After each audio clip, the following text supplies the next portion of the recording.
The story starts with the main protagonist introducing himself. His name is Cirrus, and he is an upright man. He shares that he activated a system not very long ago, as the person he had locked onto would stir up the deepest feelings within their heart. But he originally refused to do so until he encountered the present incident. So actually, what happened was that Cirrus and his group were used as bait by higher authorities to lure out the enemies. It was all because they were of low grade, and the enemy was so powerful that they couldn't fight back. So everyone was running, but Cirrus didn't want to. Here comes another lead role in the story, the demon princess named Yug. Yug laughs at Cirrus and his group, asking if this was the power of human heroes, since they were so feeble and powerless, and no match for her great king. The companion of Cirrus, a Class D hero named Bella, asks Cirrus to run away as the Warcraft levels were too high, and he didn't have to worry about her. Bella said this because she thought he was an F-grade hero, so he didn't need to show heroics. Cirrus responds by saying that he came to ensure the city's safety, so in such a moment, how could he run away? He also asks Bella not to worry as he could handle Yug. On the other side, Yug was yawning, saying that humans were so weak they didn't interest her at all. Cirrus said that he wouldn't run away from the battle. At that time, his nose was bleeding, and seeing this, Bella tensely asked if his nose was bleeding. She then shouts at Cirrus that just standing there facing them, her body couldn't withstand it. Yet he was still trying to engage in battle. Bella again asks him to escape together, but it's too late, as one of the goblins told Yug that there's another person standing behind them. Hearing this, she moves towards Cirrus, ordering her goblins to wipe him out. She also tells the goblins to use Cirrus's head to make a wine glass for her beloved king. Seeing Yug coming towards him, Cirrus logged in his power and locked Yug as his target. Just in a few seconds, she got locked with his power. Still, Cirrus was tense as Yug came very close to him and opened her mouth as if she was going to eat him. But to his surprise, she kissed him instead. Due to this, his power got upgraded a little bit. Meanwhile, Bella was stunned to see that scene and shouted, asking Cirrus what he was doing. Even the goblins were shocked and asked Yug what she was doing. When a goblin tried to come close, Cirrus hit him with his sword and the goblin flew away from them. Seeing this, Yug snapped out of it and moved away from him. Cirrus was acting like he got what he wanted, whereas Bella was in shock and blushing, embarrassed by that moment. On the other hand, Yug was wondering what was going on with her. Wasn't she supposed to wipe out Cirrus? So why did she kiss him? She then thought it must be Cirrus's fault. Cirrus shouted that for the safety of the city residents, even if he had to sacrifice his entire body, he wouldn't hesitate. Cirrus gets ready with his sword, asking the goblins to come as he would fight them. Seeing this, the goblins start discussing why their highness kissed a human, and they had heard that she found someone young, but they didn't think it could be a human. While they were discussing that, their leader goblin came and shouted at them, asking them not to be presumptuous. He questioned how dare they question their highness's feelings for the king. He said that they were monsters, and only filthy humans would engage in such infidelity. On the other side, Yug was tensed, wondering about the king, as the king should not find out about her kissing a human. It was really strange for her because her heart was beating so fast. Yug asks her goblins to go and wipe out Cirrus. Cirrus was standing with his sword, and the goblin leader came and attacked towards Cirrus. He tried to defend himself from the attack, but to his shock, the attack was so powerful that his sword got cut in half. Seeing this, he tensely wonders how it could be possible for a single strike to shatter his sword. Now, the leader goblin was coming for another attack, and this time Cirrus somehow dodged it. At that moment, he realized that his defense hadn't been increased, but his attack power had increased by 100 points. So he attacked back, and surprisingly, the goblin's sword also shattered. Now, another goblin was coming from behind. Cirrus turned around and attacked with his full power at that goblin, and the monsters got sent away, seeing which Bella was surprised to see that Cirrus really sent the monsters away. Realizing that a level F didn't have that much power, Cirrus then tensely saw that the goblin he attacked with full power didn't get his body cut in half, as surprisingly, the goblin only got a scratch. While he was thinking and looking at the goblin in front, he got sneak attacked by Yug from behind. For relief, Bella saw it and warned Cirrus about Yug's sneak attack. Cirrus turned back and tried to block her attack by making a hand shield, but it didn't work, and he got stomped by her. A big blast happened nearby. Still, Cirrus was alive and suppressed, lying on the ground. Seeing this, the goblin saw a chance and ran towards Cirrus to wipe him out. Cirrus got tense as he had no power and no time to defend himself. To everyone's surprise, a big tail came in the way and slashed the goblin away from Cirrus. It was none other than Yug's tail. Seeing this, the other goblins were in shock, and the leader goblin asked about it. Yug orders them that no one is allowed to move from their places, and those who dare to disobey her will be killed. Her face looked like she was embarrassed and wanted to do something romantic, but but she shared with the goblin that she wants to teach Cirrus a lesson by herself. Hearing this, the goblins got happy and responded with a yes. Yug opened her mouth and said something, slowly going towards Cirrus. At that moment, her saliva fell on his ear, and his defense upgraded by plus 50 points.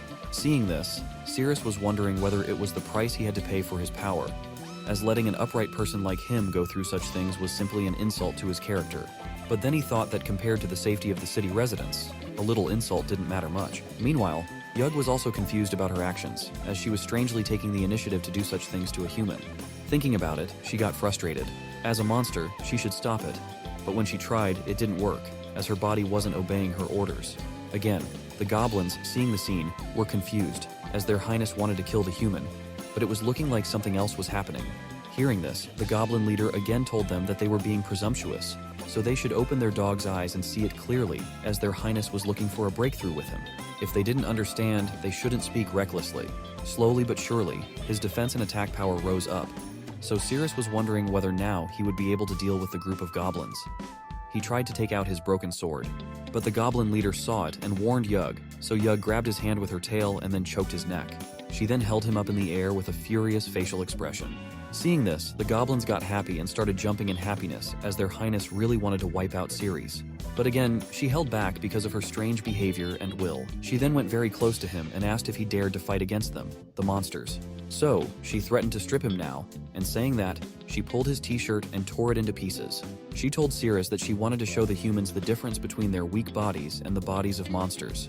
But deep inside, Yug was intrigued and desperately wanted to see Cirrus's body and his six-pack. On the other side, the goblins were thinking that Yug's move was very ruthless and that she was giving a lesson to the humans.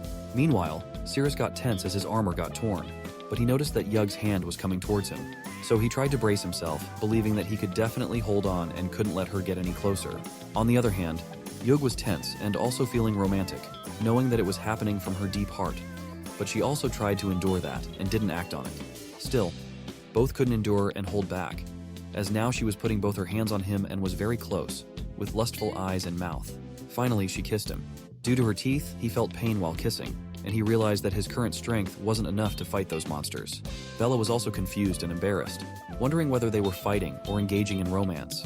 Here, Cirrus was ready to endure every pain for the safety of the city residents, as he could sacrifice his own well-being for the greater good. Even though she was holding him, now Cirrus held her and pulled her towards himself for the kiss because he wanted to upgrade his power and defense. While the kiss was going on, he was upgrading, whereas the goblins and Bella were confused and shocked. Suddenly, the real king arrived, and upon seeing her kissing a human, he was greatly shocked. His sword fell from his hand due to the shock, and he called for Yug. Yug stopped kissing and looked upward with an embarrassed face. Even the goblins were shocked to see the king. The king's name was Demon Lord Bartley. Bartley, in shock, exclaimed that she literally kissed that human. Meanwhile, Cirrus's system detected Bartley, and a critical hit was received by him, doubling all his bonuses and leveling up by 1 level. Now, King Bartley entered rage mode and shouted that he was going to kill him. Yug, in shame, told Bartley that it wasn't what he thought and asked for time to explain everything. Meanwhile, Cirrus wondered whether his current level would be enough to fight the king. King Bartley furiously attacked Cirrus, shouting at him to stay away from his beloved Yug. In an instant, Bartley reached near Cirrus, and due to the attack, Cirrus was thrown into the air and fell hard on the ground, the impact greatly affecting his body. Bella tensely asks if he's okay, to which Cirrus responds that he could still hold on. Cirrus then wonders why King Bartley suddenly appeared in front of him, and why his attack power was surprisingly high. On the other hand, Bartley asks Yug if she didn't say it wouldn't happen again next time. Yug doesn't respond. Bartley is so mad that he's trembling, and he asks if she still remembers the last words she said to him, that if there's another time, let him have her wiped. So why on earth was she doing that? Surprisingly, Yug furiously responds that the reason for all of that is because of him. She questions why he came up so late, and what he was doing all the time. Both Bartley and the goblins are shocked to hear that response and the questions she is asking the king. Yug again shouts that it's all because of him, as he came too late and almost led her to repeat the same mistake. She also said that he messed up himself, yet he had the audacity to question her and threaten her. Bartley was shocked and confused, trying to say something, but he didn't know what to say. Before he could respond, Yug asks again why it took him so long to come and what he was doing during that time. So lastly, Yug became angry instead of Bartley, and the game got fully changed. This is what a woman could do. Yet Bartley tried to make up for his mistake, asking Yug to not be angry, as he was wrong. He explained that he saw many humans running away, so he went out to deal with them first. Bartley was begging her not to be angry, saying that he wouldn't do it again next time, so please don't be angry. The goblins witnessed the entire incident and were discussing it among themselves. Goblin 1 remarked that their king was truly affectionate towards the queen, to the point of humbly admitting mistakes. No wonder he managed to marry a queen like her, a formidable woman. Goblin 2 shared that the realm between him and the king was still far off. Perhaps he should continue to embrace the single life. Another goblin realized his mistake and decided to convey his feelings to his crush, Mrs. Satir, the next day. On the other hand, Cirrus was tensed and thought to slip away quickly while they were not paying attention, as the level between him and the Monster King was too big. There, Yug started crying, which made Bartley even more tense, and he continuously asked her to stop crying. The goblins were still discussing about them and Cirrus while Bella was quietly running away from there. Cirrus asks Bella if she could still walk on her feet or if he had to carry her on his back. Bella responds to him not to worry, as her leg was a bit fractured but she could still walk on her own. On the other side, Yug shares with Bartley that it's all because of him coming late, which led her to be tempted by that human, and they almost tarnished their pure and faithful love. She starts crying again, and seeing this, he asks her to stop crying. He says that if it's because of that human, then he's going to wipe out that human right away. He also asks if she wouldn't be sad if he kills that human, and she happily responds with a yes. She explains that he is her eternal love, and even in death, they would return to nothingness together. So how could she fall in love with other men? She also says that she just loves his majestic and domineering appearance. Until then, Bartley saw that Cirrus and Bella were slowly running away. He became furious and shouted at the goblins, asking why they didn't stop those humans if they saw them running. The goblins responded that their highness had just issued an order not to interfere in her matter. He got furious, calling the goblins idiots, and furiously moved towards Cirrus. In a second, he reached Cirrus, who realized that Bartley had arrived. Bartley furiously asked Cirrus how he dared to seduce his beloved woman, Yug, and then kicked him into the air. Cirrus flew very far, and upon falling to the ground, he felt like his whole body was broken. He realized that he couldn't defend against the Monster King's attack, as the speed was so fast that it was hard to see. This meant he was no match for the Monster King at all. Bartley came very furiously towards Cirrus, saying that he would split him in two parts. Upon reaching close and before attacking, he shouted that this was what Cirrus had to pay for trying to seduce his woman. Cirrus knows that now there's no other way. He could only continue to upgrade, so he shouted again at the system to lock quickly. The moment he locks the system, Yug arrives and slaps Bartley, asking him not to hurt Cirrus. From that slap, Bartley was stunned and confusingly asked Yug why she did that. Cirrus got the chance and tried to run away from there. Bartley, again with tears, asked why she did that, and realized that she truly cares for that human. Due to Bartley's crying, Cirrus leveled up. Seeing this, Cirrus wonders if he could win against the Demon King in the current situation, having just leveled up. However, he soon decides to go a little further away before considering the fight. On the other hand, Yug, in a lustful manner, said that she really needed that human body and tried to go towards Cirrus. Bartley, the king, held her hand and asked what she was saying, as she had just said he was her lifelong love, so she should not go there. To Bartley's shock, Yug forcefully freed her hand from him and ran towards Cirrus, saying that she couldn't stand it anymore. Cirrus felt someone following him, and when he turned back, he saw Yug behind him. But it was too late, as she jumped over him and started kissing him. Seeing this, Bartley was shocked and sad, whereas Cirrus had no other choice but to be at her mercy. Bartley said that it was because he wasn't good enough that humans took advantage of him. He blamed himself, saying it was all his fault, and declared that he was going to kill that human right away and get Yug back to normal. Upon hearing this, Yug furiously asks Bartley to leave and not disturb her quality time. Bartley was now in full shock, and his heart was broken. As a result, Cirrus got a 5-level upgrade in power and defense. Bella tries to barge in, shouting at Yug to leave Cirrus and calling her a shameless monster. Cirrus even tries to warn Bella not to come near them, but she doesn't hear and gets attacked by Yug. Yug holds Bella in her tail and again starts kissing Cirrus. While kissing, she wonders why she was acting like that, as she feels like she was no longer the same person.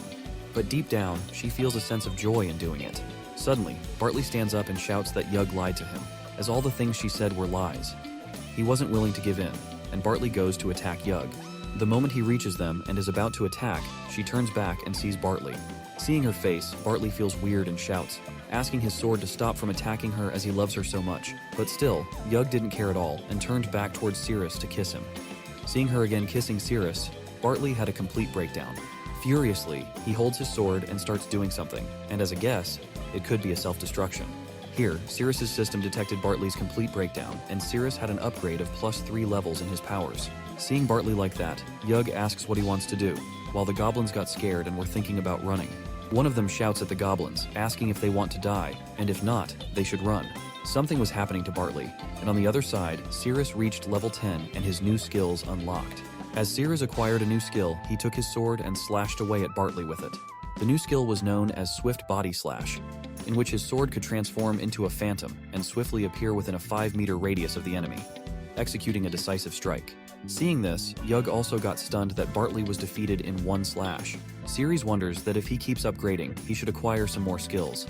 However, Yug was frustrated with Bartley as he didn't perform well last time either, and the second time was supposed to be calmer, so why was everything falling apart?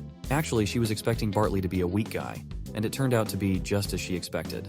Suddenly, to Yug's surprise, Bartley jumps towards her and grabs her. Startled by the sudden incident, Yug loosens her grip on Bella, and Bella is released. Bartley shouts at Yug to keep her promise and die with him. In response, Yug says she doesn't want to die. On the other hand, Cirrus's system informs him that Bartley was going to self-destruct, so he tries to run away, taking Bella with him. Meanwhile, Yug is crying and shouting at Bartley to leave her alone as she doesn't want to die. In a moment of desperation, she shouts and asks who will save her. Out of nowhere, Cirrus appears and cuts off Bartley's hands with his sword. He then grabs Yug and runs away from the scene. In his final moments, Bartley calls out Yug's name and self-destructs. As the blast occurs, the ground breaks into pieces and all three fall inside. While falling, something strange was happening to Yug. When they land, Bella falls beside Cirrus, and Yug falls on top of Cirrus. Cirrus wonders if they've just fallen to the bottom of the dungeon. Suddenly, he sees a salamander and is stunned. But soon his system shows that it was Yug's salamander form, and now her magic value was 0, and her health points were only 9. Yug runs and hides inside Cirrus's pant leg.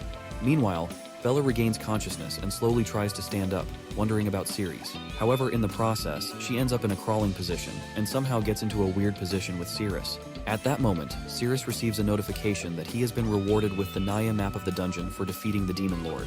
The notification asks him if he wants to open it. Cirrus becomes confused, pondering whether he should open it or not, realizing that he needs to think carefully before making a decision. Suddenly, Bella sees Cirrus just below her, with his face near her private area. Shocked, she hastily moves away, apologizing. She trembles, deeply embarrassed by the incident. However, Cirrus doesn't seem to be paying attention to her. As he contemplates whether to open the map or not, Cirrus finally decides to do so. Upon opening the map, he sees various details, including dead ends, traps, and available resources. Seeing this, Cirrus feels relieved and happy, knowing that he can now navigate the dungeon without worrying about getting lost. He realizes he can proceed directly to the boss room with confidence. Hearing this, Bella becomes confused and asks what Cirrus was talking about, if he saw something. Cirrus responds with a simple, "No," dismissing it as nothing. At that moment, Cirrus realizes that only he can see his system, keeping its existence a secret. Cirrus then asks Bella to leave from there, but suddenly he feels a sharp pain in his chest and vomits something of a purple color, resembling either blood or poison. Seeing this, Bella becomes tense and asks what happened to him, why he suddenly started vomiting. Surprisingly, it doesn't stop at vomiting, as his hand starts to burn, and his little finger begins to shorten, consumed by flames. Cirrus howls in pain, writhing on the ground as the agony consumes him. His whole body was being consumed by flames, and Bella rushes to him, hugging him from behind and holding his hand. She notices that his back is already bleeding, so she prevents him from running his hands on the ground any further. She also notices that his body is incredibly hot, as if he had been scorched by fire. With her help, the burning sensation in his finger stops, but not before half of his little finger flies through the air after being burned. Despite the ordeal, he feels some relief and assures Bella that he's all right for the time being. Tensely, Bella asks Cirrus what's happening to his body and why it's melting. Sadly, Cirrus shares that he has been poisoned. 6 months ago, monsters attacked the city, and he witnessed several monsters fighting with a hero from the guild. He also shares that during the fight, the monsters seemed to be fighting over a box. The box got slashed by one of the monsters, causing a blast. Cirrus was shaken by the force of the explosion and thrown into the ruins. While buried under the stones, something leaked from the cut box. As soon as it leaked, blood rain began to fall from the sky. The pungent smell stunned him, making him feel like vomiting. Everyone else started shouting and getting burned by the rain. Cirrus shares that he was still under the pile of rocks and hadn't directly come into contact with the blood rain. However, his back hurts intensely, feeling as though it's about to melt. Despite not making direct contact, he was still poisoned by smelling the odor. When he woke up, he found himself in the hospital, where the doctor delivered the grim news that he had at most 1 more year to live. Suddenly, he sees something like a screen in front of himself and is stunned to read that the blood of the Demon Lord could cure the poison. The screen asks Cirrus if he wants to bind the system and become a player to receive clues on acquiring the blood of the Demon Lord. Cirrus agrees, and the next information he receives is that the blood of the Demon Lord is currently in the Ney dungeon. The scene then returns to the present, where Cirrus shares with Bella that he later discovered the antidote method, which is right there in the underground dungeon. Cirrus stands up and asks Bella to let's go, mentioning that there's a room ahead with clothes and weapons, so they should change first. Bella agrees, and they move towards the room. The scene shifts to another part of the dungeon where other people are also traveling. A man with a shield in hand walks ahead of everyone. Suddenly, his foot presses something on the ground, triggering an attack by a laser ray. Seeing this, the group's vice captain, Mark, quickly instructs everyone to step back. He warns them that there's a mechanism in place and advises them not to move recklessly. He emphasizes the importance of staying put, because any movement could trigger other mechanisms as well. The group is shocked, especially since their strongest defender, Claude, had his head easily pierced. They wonder how to proceed, considering that the cannon fodder group had already been sent as bait. Tyr shares that they have no one else they could use as bait. Suddenly, Cirrus, the leader of the group, speaks up, saying that it's not easy to get into the dungeon, so they can't just go back for the time being. Cirrus then suggests using the old rule. The person with the lowest grade comes forward. Upon hearing this, the lowest grade member, Makui, tries to run away. However, Cirrus furiously commands Makui to walk in front and find the correct route, reminding him of the consequences of disobeying orders. Makui was too tense to respond at that moment. Tyr intervened, asking Cirrus to stop, as he had made an arrow that could bounce back and forth. Tyr suggested letting it go and explore first, hoping to trigger at least one mechanism to increase their chances of survival. As soon as Tyr takes out his arrow, which resembles a ball, Cirrus swiftly cuts it in half with his sword. Seeing this, Makui becomes even more tense. Cirrus shouts at Mark, warning him that if he catches sight of those shoddy creations again, he will wipe him out. Being a vice captain, Tyr doesn't respond. Afterward, Cirrus instructs Makui to get up and explore further. Makui, trembling in fear, takes slow steps forward. To his relief, when he takes his first step, nothing triggers any mechanism. Tensed, Makui struggles to decide which step to take next, contemplating among the many options. Seeing this, Cirrus shouts at Makui, asking him what he's dawdling about and urging him not to waste time, but to hurry up. Shaking and trembling, Makui somehow manages to move his foot forward and places it on the next step. Once again, he is saved as there isn't any mechanism triggered. Cirrus praises Makui for his spirit and urges him to continue hurrying up. Makui was overwhelmed with a sense of impending doom, feeling certain that he was going to die. Unable to walk forward any longer, he stops. Sensing his hesitation, someone from behind uses air power to forcefully push him forward. Makui, on the brink of falling, shouts that he doesn't want to die, pleading to go home. As soon as Makui's foot touches the next step, a big laser ray shoots out from the bottom, wiping out Makui in an instant. Everyone becomes tense, realizing that the attack came from below this time. They wonder if it's possible that the mechanism in the dungeon changes the attack location each time. Moreover, the beam of the attack always appears suddenly, making it impossible to perceive where it originates from. Cirrus stands silently for a moment before asking the person with the lowest grade to come forward. Suddenly, the door in front of them begins to open halfway. Tensely, they inform their leader, Cirrus, that the door is opening. Cirrus also becomes tense for a moment. But when the door opens fully and Cirrus and Bella come out, everyone feels relieved. They inform Cirrus that both of them were from the decoy team. Cirrus is stunned to see Cirrus and wonders if the members of the decoy team were supposed to be eliminated. He questions whether Cirrus disobeyed his orders and escaped to the dungeon. Cirrus's anger towards Cirrus likely stems from a combination of factors. Firstly, there may have been a sense of betrayal because Cirrus, as a member of the decoy team, was expected to sacrifice himself. Instead, he survived and reappeared, suggesting that he may have disobeyed orders or acted against the group's plan. Additionally, Cirrus's survival may have disrupted Cirrus's understanding of the situation and the control he thought he had over it. This unexpected turn of events could have triggered Cirrus's anger and frustration. The situation escalates as Cirrus confronts Cirrus with aggression, holding a sword to his neck. He demands to know how Cirrus knows the color of his wife's underwear, indicating a breach of privacy and potentially insinuating that Cirrus has been spying on or involved with Cirrus's wife inappropriately. This confrontation suggests a deep mistrust and anger on Cirrus's part towards Cirrus, leading to a tense and potentially dangerous situation. Cirrus responds tensely, explaining that he was training his instincts for the upcoming battle, which allowed him to perceive the color of everything around him. However, Cirrus dismisses it as a lie and is about to attack Cirrus, demanding that he quickly explain the relationship between him and his wife, Shuikin. This confrontation further intensifies the tension between them, with Cirrus seeking answers and Cirrus struggling to provide a satisfactory explanation. Cirrus's teammates intervene, urging him to calm down and reminding him that he can't kill someone in the city. Suddenly, Cirrus becomes furious and shouts that he would never allow them to slander his integrity like that. He declares that he will prove the results of his training in front of them. This outburst adds to the tension of the situation, with Cirrus determined to defend his honor and prove himself to his accusers. Cirrus boldly reveals his observations. The first person wasn't wearing underwear. Cirrus was wearing pink underwear, and the other two were wearing couple underwear.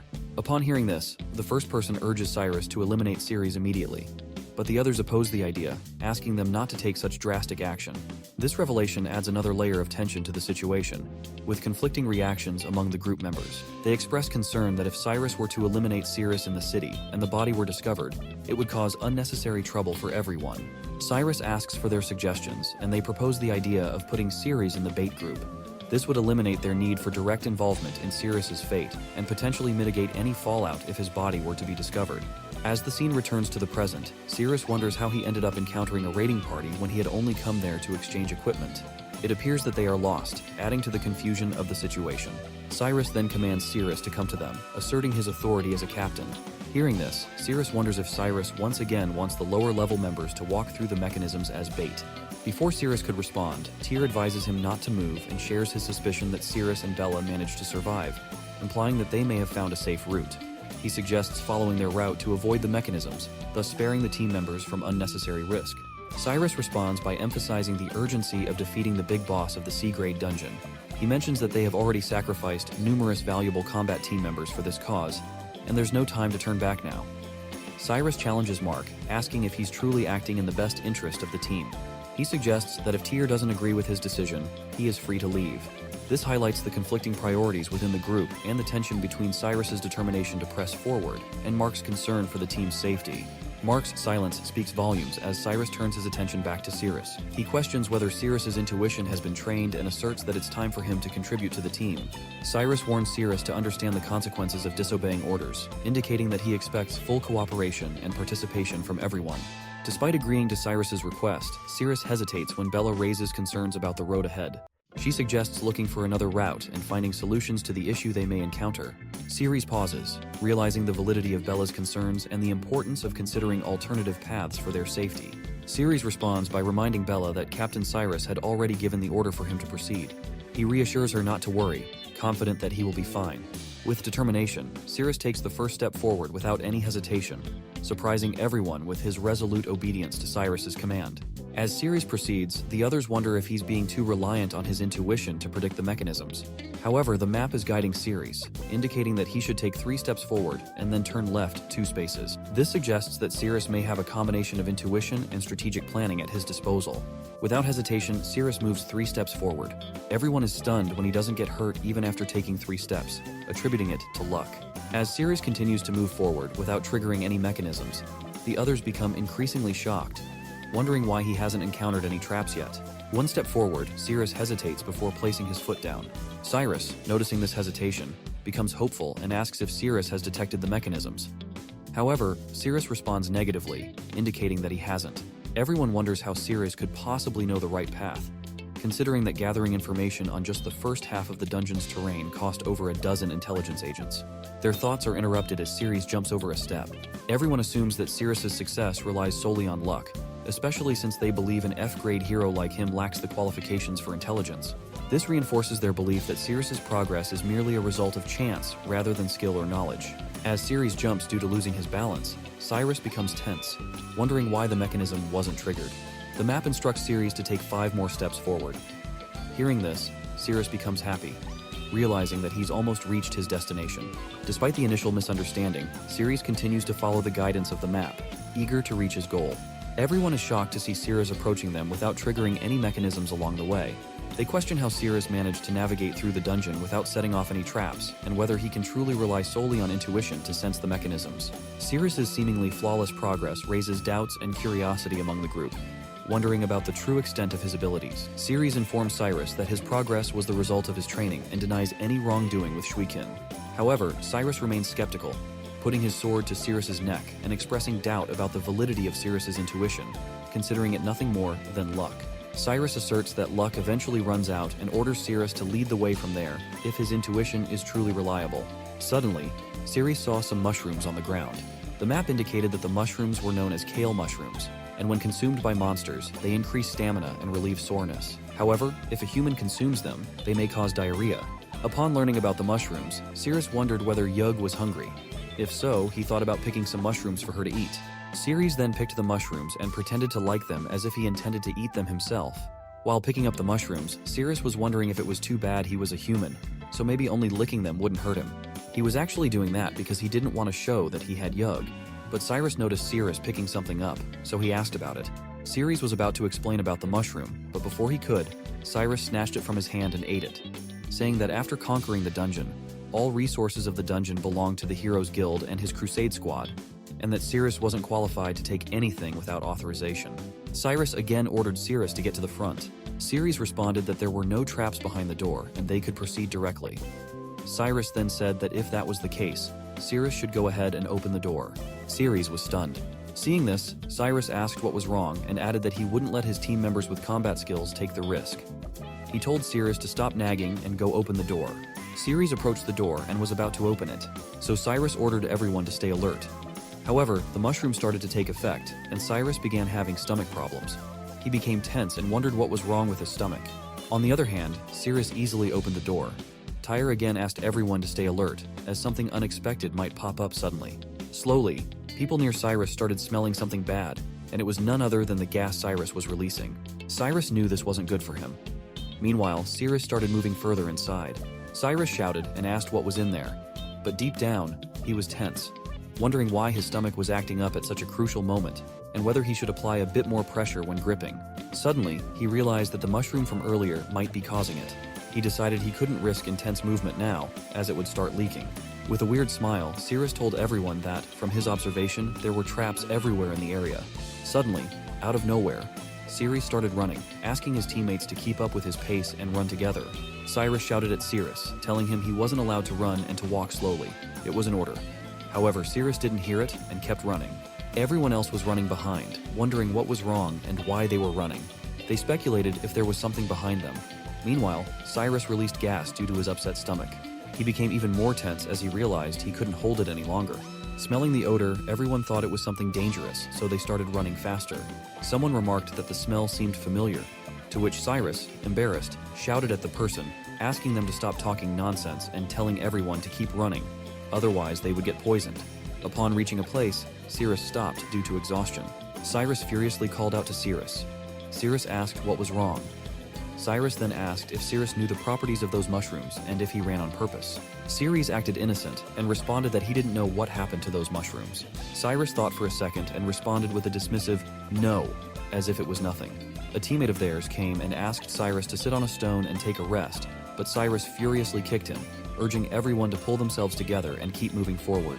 He also pointed his sword at Cirrus, warning him that if Cirrus dared to run again, he would immediately strike him down. Cirrus tensely responded with a yes and moved further. Along the way, he warned about the traps to ensure they didn't step on them.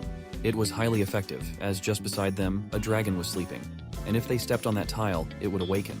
Slowly, they reached the last area, and Cirrus thought to himself that it should be the final showdown. At that time, Cirrus was wondering that the further they went in, the fewer the mechanisms were.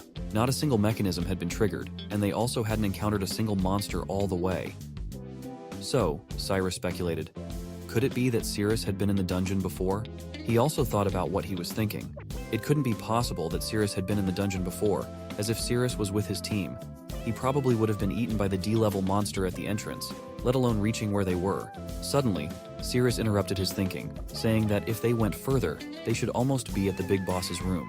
Hearing this, Cirrus thought that if they had already reached the boss room, then Cirrus had no value left, regardless of his luck or anything else. Cirrus had reached the end now. Cirrus was standing below a sharp-pointed object, so Cirrus took out his sword and, with a little magic power, he tried to cut the sharp-pointed object. He successfully cut it, but it was still going to fall on Cirrus. Cirrus was happy, thinking it would be a reasonable accident for an F-level dungeon explorer to get killed by a mechanism. However, Cirrus's luck wasn't that bad this time. He got saved unexpectedly by a monster. The monster attacked Cirrus, but the falling stone got in the way and was crushed instead. Cirrus noticed the attack, but it was too late as he got hit by the monster's tail. Everyone tensely shouted and asked whether Cirrus was okay, but to their shock, the monster came up behind them. Due to the attack, the place collapsed a bit, and a wall formed between Cirrus and the others from the falling stones. On the other hand, Cirrus felt relieved that he reacted to the attacks and managed to block them with the help of his sword. Otherwise, he would have definitely died. Meanwhile, Cirrus was checking the stone wall and realized that it was over. He was trapped. Suddenly, he heard a voice asking why there was a human in the dungeon. When Cirrus turned back to see, it was a woman. The woman, named Sadiel, remarked that it was disgusting to see a human there near her. The monster, a puppet scorpion of level B+ belonging to Sadiel, stood in front of Cirrus and his team. Tyre shouted at everyone to be ready for battle, while Bella was tense because she found it hard to lift the sword they gave her. Tyre ordered the tankers to come forward and block the movements of the monster, not letting it break through. The tankers stood in front of them with their shields raised.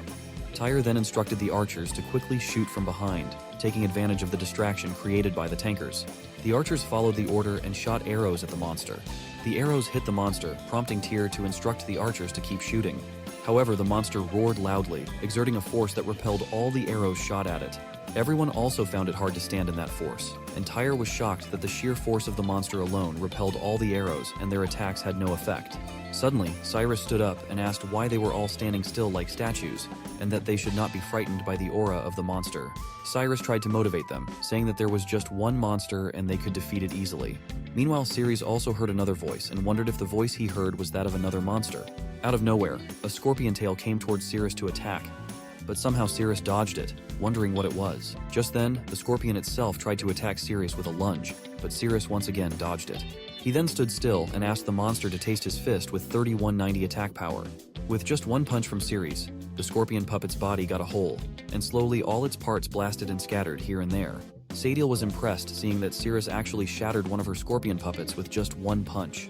At that moment, Cirrus was wondering that the antidote which could cure the poison on him was in the room just ahead where the boss was, so he couldn't afford to expend more energy on meaningless battles. So he thought to use the map and escape directly, sparing himself. Sadiel came close and shared that it didn't matter because she was planning to throw away things that had been touched by disgusting humans. She also told Cirrus that she originally used the monster to twist his face, but now she had to do it herself. Seeing Sadiel, he got stunned as it was a female monster again. Cirrus responded to her that his head wasn't a melon, or something which she could easily twist off with her hands. Hearing this, Sadiel responded that she wouldn't touch his disgusting body with her hands. She then explained that although he could deal with outside humans with just his hands, she was actually using her hand to control the scorpion puppets with the help of a string. So she shared with Cirrus that she would deal with him first and then go outside and kill the other humans. Cirrus furiously shouted that he was a hero and protecting humanity was his duty, so he would stay and fight with her. Even if it meant using up all his strength, he would stand there to block her. Sadiel attacked Cirrus, asking if it was really true. She held his head with just one leg and made him fall to the ground. At that moment, Cirrus's system got activated and the target was locked as Sadiel. Sadiel said that a guy who overestimated his abilities was nothing to her. On the other hand, the scorpion puppet stopped fighting. Seeing this, Tyre happily asked everyone to look as the monster's head turned red, indicating that their attacks were beginning to take effect. Cirrus was surprised at how fast Sadiel was. Sadiel shared that the fact Cirrus managed to come there, considering human strength, was quite impressive, but that's it. Lord Nay really hates it when humans step into his room. At that moment, she was putting her second leg on his face, but Cirrus knew that the monster was too strong. He realized he must not let the monster go outside. He must stop her there. So he took his head a bit backward and furiously opened his mouth to bite her feet. From Cirrus's act, she got embarrassed and shouted that it was so disgusting that Cirrus actually did such a thing to her feet. On the other side, while the monster was fighting, Bella noticed that there hadn't been any movement for so long. She thought that Cirrus hadn't been unconscious from the stone. She had to take him out. She called Tyr and asked him to cover her as she was going to take out Cirrus from the rubble. Tyre got stunned and was asking her to wait, but it was too late as she ran before he could respond. While running, she was hoping for Cirrus to be okay, but the scorpion puppet saw her and was going to attack. However, Tyr came in the way and blocked the attack with his sword, though it was very hard for him to block it for very long. Meanwhile, Bella was still wondering about Cirrus, as he was a hero after all, and it's just a pile of rocks, so he should be okay. On the other side, Sadiel lost her grip on Cirrus due to him licking her feet, which made her feel disgusted. Cirrus was relieved that he finally got free from her headlock. Cirrus's system told him that he couldn't use the instant kill skill without holding a weapon. Upon hearing this, Cirrus got frustrated. If he had known that it was going to happen, he would have brought a weapon with him. Now, Cirrus had no option but to use his own hands to attack. He tried to punch Sadiel, but she dodged it and kicked at his face. While kicking, she felt that his face was so pulpy. Due to that kick, Cirrus flew through the air and bumped into the stone. Sadiel shared that she felt very comfortable kicking him. Hearing this, Cirrus had no response to give, and Sadiel also got tensed, wondering what was happening to her. So she decided to quickly defeat Cirrus, as it would be troublesome if outside humans ran into Lord Ney's room. She then took the tail of the puppet monster Cirrus had wiped and tried to attack with it. But Cirrus saw the attack coming and dodged it because his agility was good enough to dodge attacks. He then focused magic energy in his hand and sliced the tail into 2 parts. However, it was like a distraction to him because while he was slicing the tail, Sadiel came again with her leg and locked Cirrus's face in it. Her facial expression and words were totally different as she locked him to wipe, but her facial expression looked like she wanted to do something else. Sadiel shared that this time she wouldn't let him go and would strangle him with her feet. Cirrus got furious and moved to hold her legs with his hands, determined to make Sadiel feel the power of his grip now. The moment Cirrus touched her legs, Sadiel felt weird and quickly jumped away. But soon she stomped on his face with her leg, furiously asking him not to touch her legs with his dirty hands. She even used the cut pieces of the tail to hold his hand. Cirrus was stunned to see that she used the scorpion tail he had just broken, and her suppression was so strong that he couldn't evade her attacks at all. She then again put her feet on his face, saying that she was going to crush his face. Even while she was crushing his face, Cirrus's powers were increasing, whereas Sadiel was feeling very good while she was putting her feet on his face. Until the agitation value reached 66%, she told Cirrus that humans were born to be trampled under her feet. But she was trembling, and due to that, the puppet monster outside fighting with Cirrus and others was also shaking. Seeing this, Tyr happily said that the monster had begun to lose its balance, so they should stay tight as they were about to win. On the other side, Sadiel was enjoying it as she was feeling amazing. Meanwhile, Bella was running towards the wall of stones when the scorpion tail was about to attack her. Tyr saw it and tried to warn Bella, but it was too late as she got attacked by the tail and was sent flying, colliding with the rocks. On the other side, Sadiel was touching Cirrus in inappropriate places, to which he was shouting and asking her not to touch there, as she wasn't allowed. Near Cirrus, the tail was going to come towards him, and Cirrus was ready to block it. So somehow he dodged it with the help of his sword, but he noticed that even from such a long distance, the tail could still penetrate the wall, which meant the rank of the monster had surpassed that of an elite monster. There, Sadiel was feeling it very fluffy and pulpy, and the agitation value had reached 95%. On the other hand, Cirrus was about to be attacked by the scorpion puppet, and by the time Cirrus realized it was coming from behind, it was too late. He noticed that the Princess of Scorpio was coming, but being too late, he couldn't block them. However, to his relief on the other side, Sadiel became fully agitated and began acting very strangely, as if she were being seduced. So due to that, the scorpion monster also twitched and stopped. Cirrus was surprised to see that he blocked the attack, but he noticed that the monster was howling very weirdly. Seeing the monster so restless, Cirrus thought it would be his perfect chance. So he used his roaring tiger severing strike attack on the scorpion puppet, and the puppet flew away, falling to the ground. Seeing that, everyone got happy and started praising Cirrus for his power, as just with a single strike, he easily wiped out that monster. On the other hand, the agitation value was at 98%, which is why Sadiel was acting so strangely. Here, the monster starts vomiting, and seeing this, everyone thought that Cirrus's attack was so powerful that it made the monster howl in pain. They praised Cirrus, acknowledging that with him around, they didn't need to worry about any magical beast coming their way. Even Cirrus was wondering that the scorpion puppet didn't seem to be very strong, as he could easily defeat that monster. On the other side, something happened with Sadiel, and the monster started moving again, making everyone tense as it wasn't fully wiped out yet. So Cirrus asked everyone to step aside and let him deal with the scorpion puppet. He wanted them to witness the true power of their captain. Sadiel was tense, wondering what the hell had happened to her and why she was doing something like that with a human body. She decided that she had to stay calm. On the other side, Cirrus was wondering what to do, as her body was so resilient, especially her legs, and if it went on like that, she would completely drain him. So Cirrus shouted that he would never submit to her, but she pushed her leg inside his mouth to silence him, shouting for him to shut up because she didn't want to hear his voice. Cirrus was getting a similar feeling to what he experienced with Yug, as he felt like he was being played by the girls. But at those times, his powers were increasing rapidly, gaining over 2,000 points each time. On the other side, the scorpion puppet was fighting with Cirrus, but due to Sadiel being seduced and losing her temper, the monster wasn't fighting at full power. Cirrus saw that the monster was losing its power, so he used his sacred whirlwind slash attack, and the monster went down. Everyone was happy that Cirrus used his signature attack to defeat the monster, but then they noticed that the monster was still continuously roaring. They murmured that Cirrus was so strong that he had beaten the monster to the point of unconsciousness, causing it to roar uncontrollably. Cirrus then shared that the monster was nothing but a punching bag in front of him. Even Tyr praised Cirrus, saying he was so strong that he defeated the monster with a single strike. On the other side, Cirrus's defense increased by 3,304 points, and his agility increased by 4,310 points, making him much more powerful. Sadiel was enjoying the moment, but suddenly she heard the voice of her lord Ne asking why it was so noisy outside. Hearing the voice, she got tense and jumped off the body of Cirrus. She stepped back and tensely wondered whether it was over.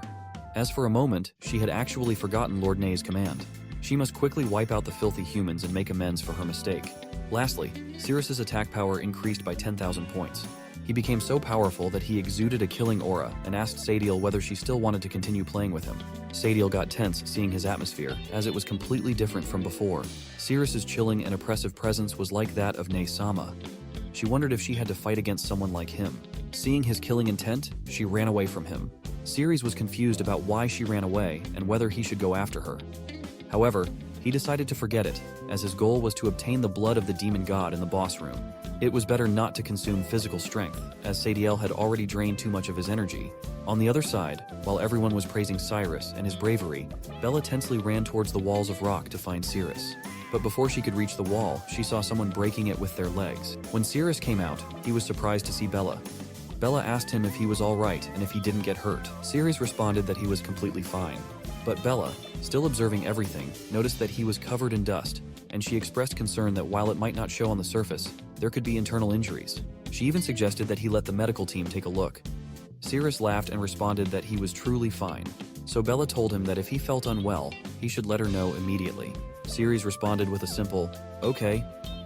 Meanwhile, Tyr was trembling with fury, seemingly harboring something in his heart for Bella. Cirrus asked everyone to listen, stating that from that moment on, they were going to follow behind him as he wanted them to witness his true strength, as he was going to defeat the boss alone. Hearing this, everyone was amazed and started praising their captain's mightiness. Cirrus was elated, thinking that the dungeon's danger level was certainly not at C rank. It was probably pushing at D rank at best. So, when he would return to the guild and share his achievements, it would surely lead to a promotion, which was a significant gain for him. The scene then shifted to Lord Ne's room, where Sadiel shared with Ne that there was a very powerful human outside. She didn't know what method he used, but his initially feeble strength skyrocketed to an unimaginable extent in an instant. She asked Ne to be more careful when facing that human. In a weird voice, Ne asked Sadiel what she commanded her. Tensely, Sadiel responded that she commanded her to guard the door and not let any creature enter his room.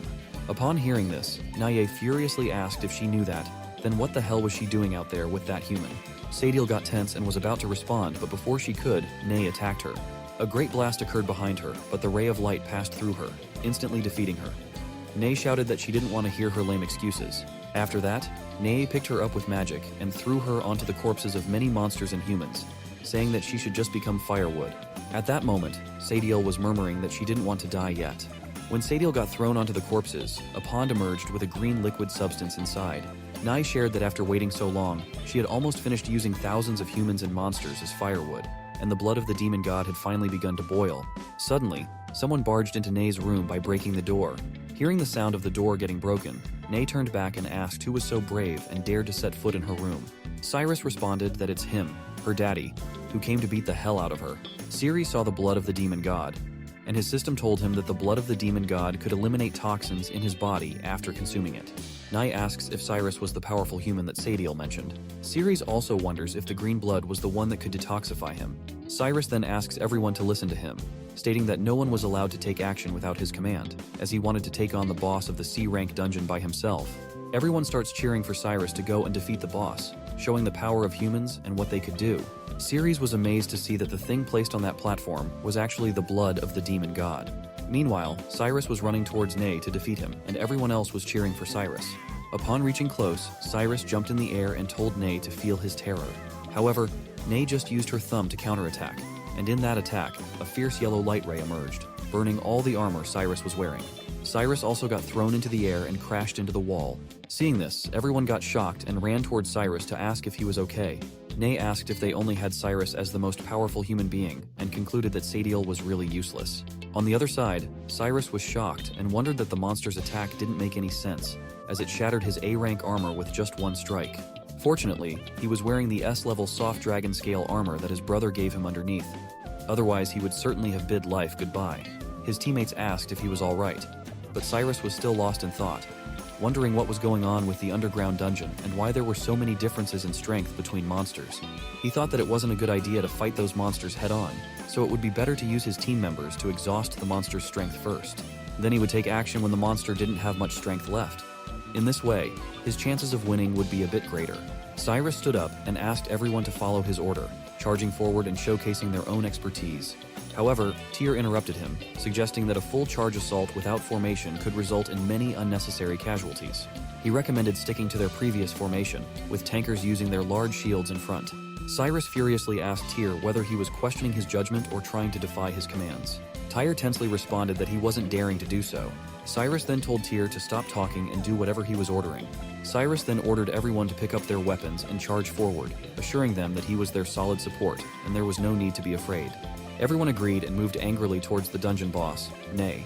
Nay was also ready to attack back and said, "Here comes a bunch of humans who don't know whether to live or die, as their flesh and blood don't even qualify to become sacrificial altar firewood."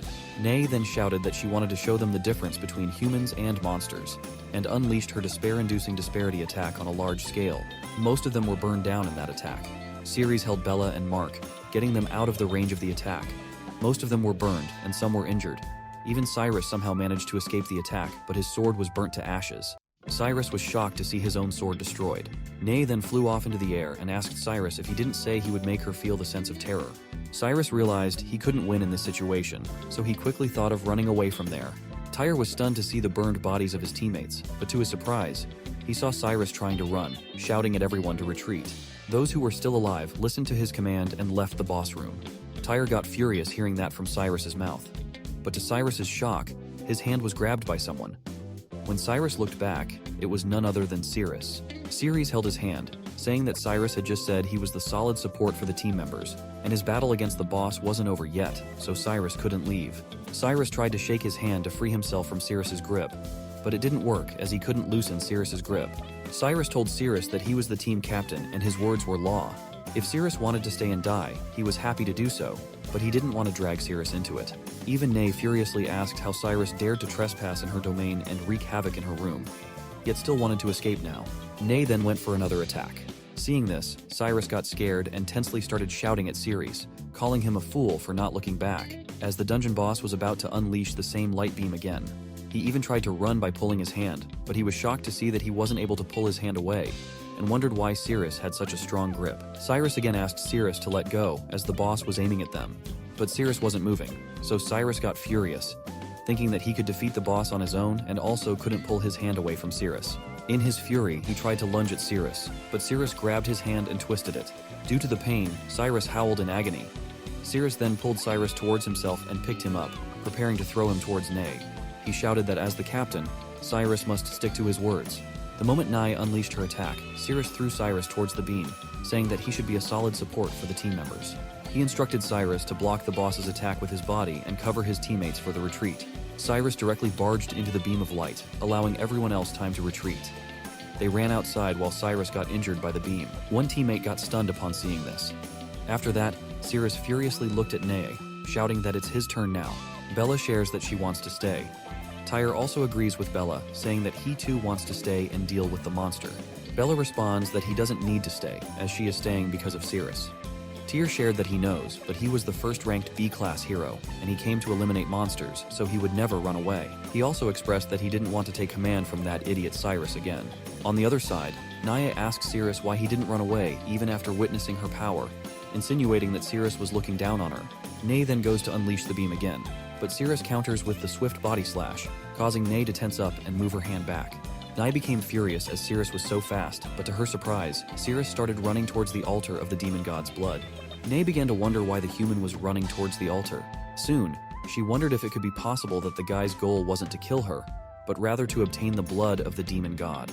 Ceres was continuously running towards the altar as he was just a few meters away from it. Nye tried to shout, asking Ceres to stay away from her altar. But at that moment, Bella and Tyr attacked Nay from behind, saying that it was the best opportunity for them. Surprisingly, Nye easily holds both of their swords and then aims towards Ceres, saying that Cirrus was really a bastard who had speed like a cockroach. Bella shouts at Nay and asks her not to dare attack Cirrus. Both Tyr and Bella try to push Nay back, and just as Nay unleashes her attack, her foot slips a bit, causing her aim to go off. Ceres is also able to dodge the attack due to the wrong aim. Cirrus then happily jumps towards the altar, thinking that he almost got what he wanted. But the moment he got close to the altar, he saw a magic array. He got tense seeing it, and just as he touched the array, a blast occurred, and he was deflected from the altar. Nei shares that the magic array was personally created by her, and as long as she was alive, no living creature could cross it. Cirrus also agrees with her, realizing that charging straight ahead and forcibly drinking the demon's god blood to detoxify wasn't feasible. They must defeat the boss to proceed. Suddenly, Cirrus saw something in the gaps of the walls. On the other hand, Nei threw Bella and Mark, saying that they both were arrogant fools who underestimated their abilities. Both Bella and Tyre fell to the ground with a great impact, getting slightly injured. On the other side, Cirrus was stunned to see that it was the same female monster who had just escaped from him, and he wondered how she ended up there. At that time, Nei was trembling and asked Cirrus not to make any noise and not to let Nei know that she was there. Nei said that his ritual requires a calm and peaceful demeanor, so after wiping them out, he would quell his anger. Seeing this, Cirrus got tense, thinking that Bella was in danger. So before leaving, Cirrus placed the kale mushroom in front of Sadiel. Seeing this, Sadiel wonders about the kale mushroom and its ability to recover power. Cirrus ran towards Bella, shouting that he was coming. On the other side, Sadiel took the mushroom and started eating. Afterward, she had tears of happiness in her eyes. Cirrus's system shows that the female monster Sadiel developed feelings for the host, which caused the host to unlock the weapon unlocking requirements, thus unlocking weapon options. Suddenly, many anonymous cards with question tire signs appear in front of him, and the system shares that first, he has to see the detailed explanation of the weapon introduction rule. On the other hand, Tyre comes in front of Bella to protect her, saying that he will hold it back, and she has to escape quickly. Bella responds that her leg bone cracked again, so he has to escape without her. Here, Cirrus shouts at the system to skip the explanation of the rules as he was going to rescue people now, and he didn't have any time to listen to nonsense. So the system skipped that and asks Cirrus to choose a card. Cirrus randomly chooses a card, and he receives a sword with red color arising around it. The system shares that he has obtained the weapon Exploding Garment Divine Sword. Furiously, Cirrus jumps towards Nei, shouting and asking her to try his new weapon power and die. He then attacks her, but she holds his sword with one hand and starts laughing, saying that Cirrus fell for it, as both Bella and Tyr were bait, and her real target was none other than him. She then unleashes her light beam attack, asking how he would escape from such a close distance. He shouts and tells her not to underestimate him, as he never said he was going to dodge. He slashes the sword with his full power, but it only manages to give Nei a scratch on her hand. She laughs at him, pointing out that despite exerting all his strength, he had only managed to graze her skin, and not a single drop of blood had been shed. She then explains that it's the difference between monsters and humans, but at that moment, her dress gets torn from above. Seeing this, she gets stunned and embarrassingly asks where her dress disappeared. Even Bella and Tyre were embarrassed to see that Cirrus stripped the boss. Cirrus was also tense as the monster was really powerful. At that time, his screen shares that the Exploding Garment Divine Sword, when striking with the sword, would cause enemies to have their clothes explode. When the enemy was naked, it would trigger the ultimate move, Divine Sword Descent. Nei got furious with Cirrus for what she considered a despicable move, and for that, she was determined to wipe him out anyhow now. Cirrus tried slashing her again, but this time she dodged it. Cirrus thought that his previous attack hit her palm once, causing her clothes on top to burst open. In other words, he just needs to do it one more time, and he could knock off the robe underneath by attacking her legs. Afterwards, he would knock off her face mask, triggering the ultimate move. So all he needs to do is get close to the boss and keep using the skill Swift Body Slash. Cirrus was sure that Nei wouldn't escape, and he could land an attack on her. Suddenly, Cirrus's system shows that the host's current magic power was only enough to use Swift Body Slash 6 times, with a 10-second cooldown for the skill. Targeting a fresh enemy would allow an immediate activation of the skill.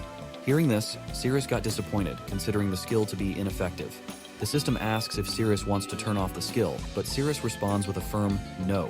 Cirrus now thought that if it's the case, then he would grudgingly give it a shot. He furiously ran towards Nei to attack with Swift Body Slash, but Nei jumped in the air and dodged the attack. Cirrus got tense because he again missed the attack. Meanwhile, Nei was wondering why Cirrus kept targeting her legs when her upper clothes had already burst open. Did Cirrus want to strip away her robe also? Just then, Cirrus came again for an attack, but this time Nei furiously kicked at his face. Cirrus received a big impact on his face, causing him to fly through the air due to the attack. Somehow, with the help of his sword, he manages to stop himself and lands on the ground. However, he was in deep pain as his nasal bone was almost broken, causing him significant discomfort. However, he then remembers the excruciating pain of his body melting after the toxin breakout. and he realizes that the pain of his broken nasal bone was nothing compared to that. Cirrus becomes even more furious and runs towards Nae to attack, shouting that the little pain was nothing at all for him. Slowly, every passing second felt like an eternity as Cirrus neared Nae, and as he reached her, the countdown also reached 1. He knew he could attack now. While he was running, Nae tried to attack with her laser beam, but Cirrus managed to dodge the laser beam attack. Nae was tense seeing it, so Cirrus goes for attacking with swift body slash from a clash, wondering how Nae was going to dodge the attack from so close. Cirrus hits her, feeling like he succeeded in landing the attack, but it's actually that he attacked her tail, and she was flying in the air. Nae shares that she never said she was going to run away. She also shouts that if it weren't for her fear of exposing herself, she could make bigger moves, and just with his speed, she could have beaten him to ashes a long time ago. Cirrus got tensed at that time as Nae attacked him with the laser beam. He tried to dodge it using a skill and was attempting to attack back, but the screen showed that his skill had a cooldown. Cirrus got frustrated, wondering why 10 seconds felt so long, so he had no choice but to face her head-on. Cirrus then directly slashed with his sword without using any skill, putting his full power into it. Somehow he managed to deflect the laser beam. A big blast occurs due to the collision of the beam and his sword slash. Even Tyr was stunned to see that and wondered how Cirrus actually blocked the boss's attack head-on. It seemed impossible, as his overall combat level was assessed as only F rank before the expedition. Even with combat of that caliber, as a B rank fighter, he was completely unable to intervene. On the other side, Cirrus felt happy realizing the real attributes of the sword as they were truly amazing. He laughed and shared with Nae that now he could counter and easily avoid her attacks, making her attacks useless against him. Nae responds that Cirrus was right. It's indeed difficult for her to kill him. She then aims towards Bella, confusing Cirrus. She explains that it would be easy for her to wipe out the woman with the injured foot. She then goes for unleashing the beam, so Cirrus hastily uses the swift body slash and attacks at the nail of the finger by which she was attacking. He succeeds in breaking that nail, but he is too late as she unleashes her attack by that time. Cirrus initially felt happy, but upon realizing that Bella was in danger now, he got tensed and ran towards her to save her.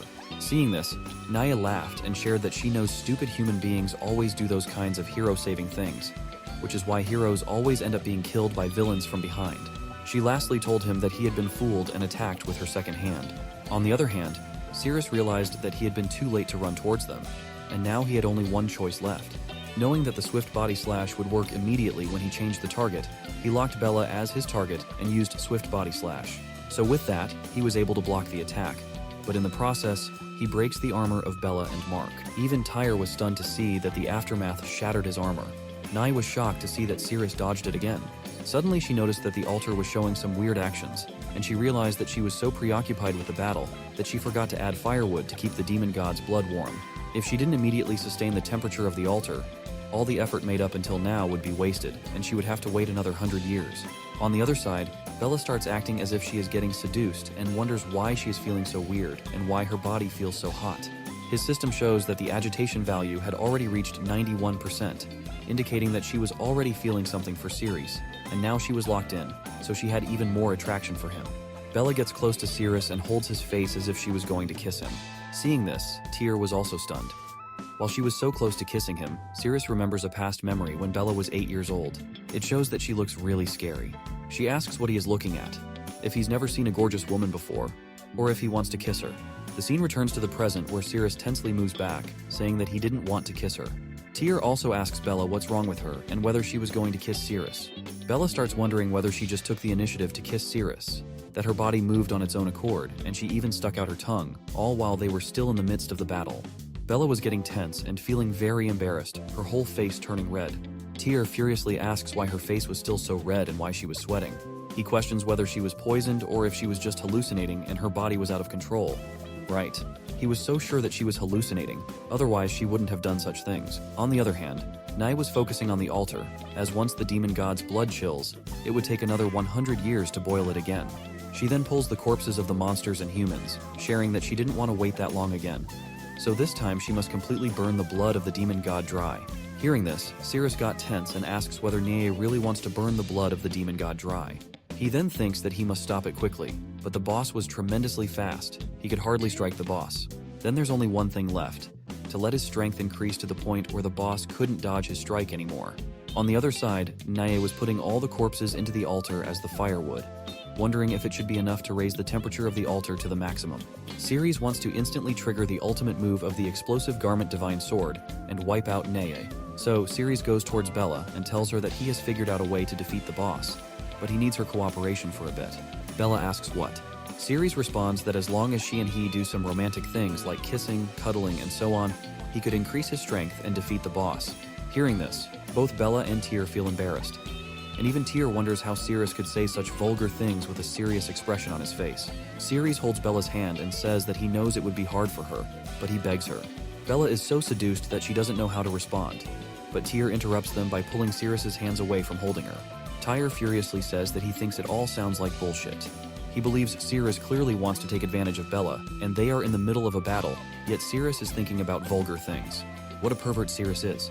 Tyr then turns towards Bella to tell her not to trust Cirrus, but to his shock, Bella shares with Cirrus that she trusts his words. Tyr is fully stunned, and here Bella puts her hands on Cirrus's shoulder, telling him that it was also embarrassing for her, so not to take it the wrong way. She only agreed because she wants the monster boss to be defeated, and she actually didn't have any desire to do all those things with him. While Bella was holding Cirrus's face, Cirrus again remembers the childhood moment when Bella was going to kiss him, and he was scared to see her face and hear her talk. At that time, he shouts that he didn't want to play the game anymore, but remembering that, in the present time, he gets tense, shouting in his mind at Bella not to do that thing with him. So, just as in childhood, he pushed her away. Cirrus pushes her in the present time and says that it's a close call. He almost got killed. In that process, his system shows that Tyr took a critical hit. At that time, Bella was wondering why Cirrus pushed her away. Cirrus got a notification that his level increased by 1 level and all stats had been increased by 5,000 points. Seeing this, Cirrus got amazed and realized that it's certainly because of Mark. He got happy that now he didn't need to touch Bella's body and recall that terrible memory. Cirrus told Bella that if it's very difficult for her, then they should not do it, and so he was going to defeat the boss. Hearing this, Bella got sad and asked Cirrus to wait, suggesting that what if he still couldn't defeat the boss and if he needed her help. Meanwhile, the agitation value of Bella had reached 99%.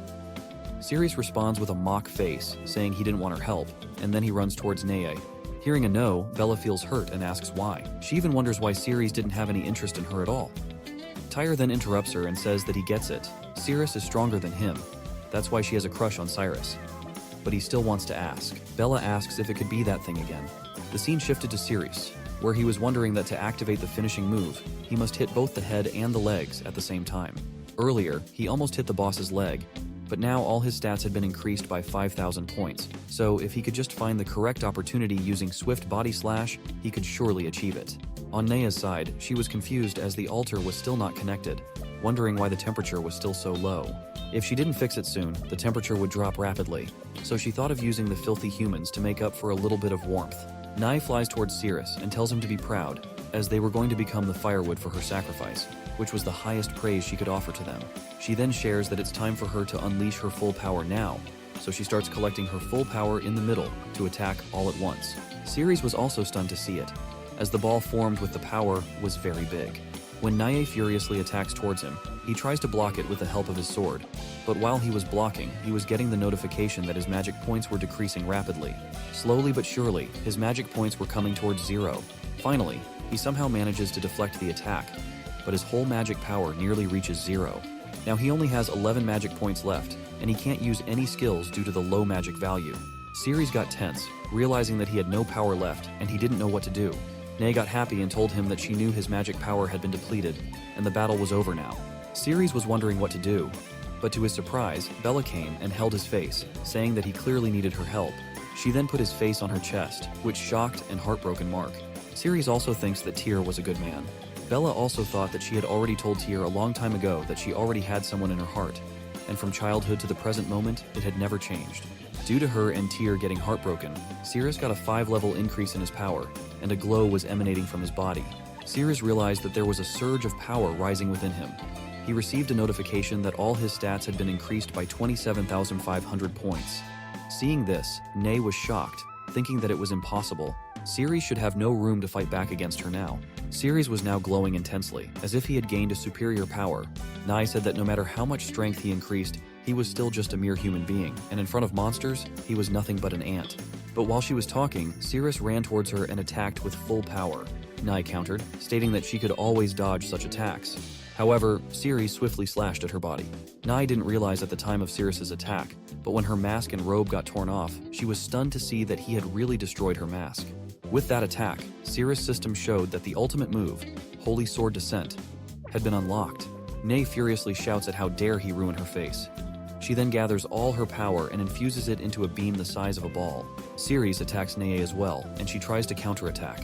A big blast erupts in the room. The beam also strikes her, and the entire ground is destroyed within seconds, leaving only the line of ground on which Cirrus was standing.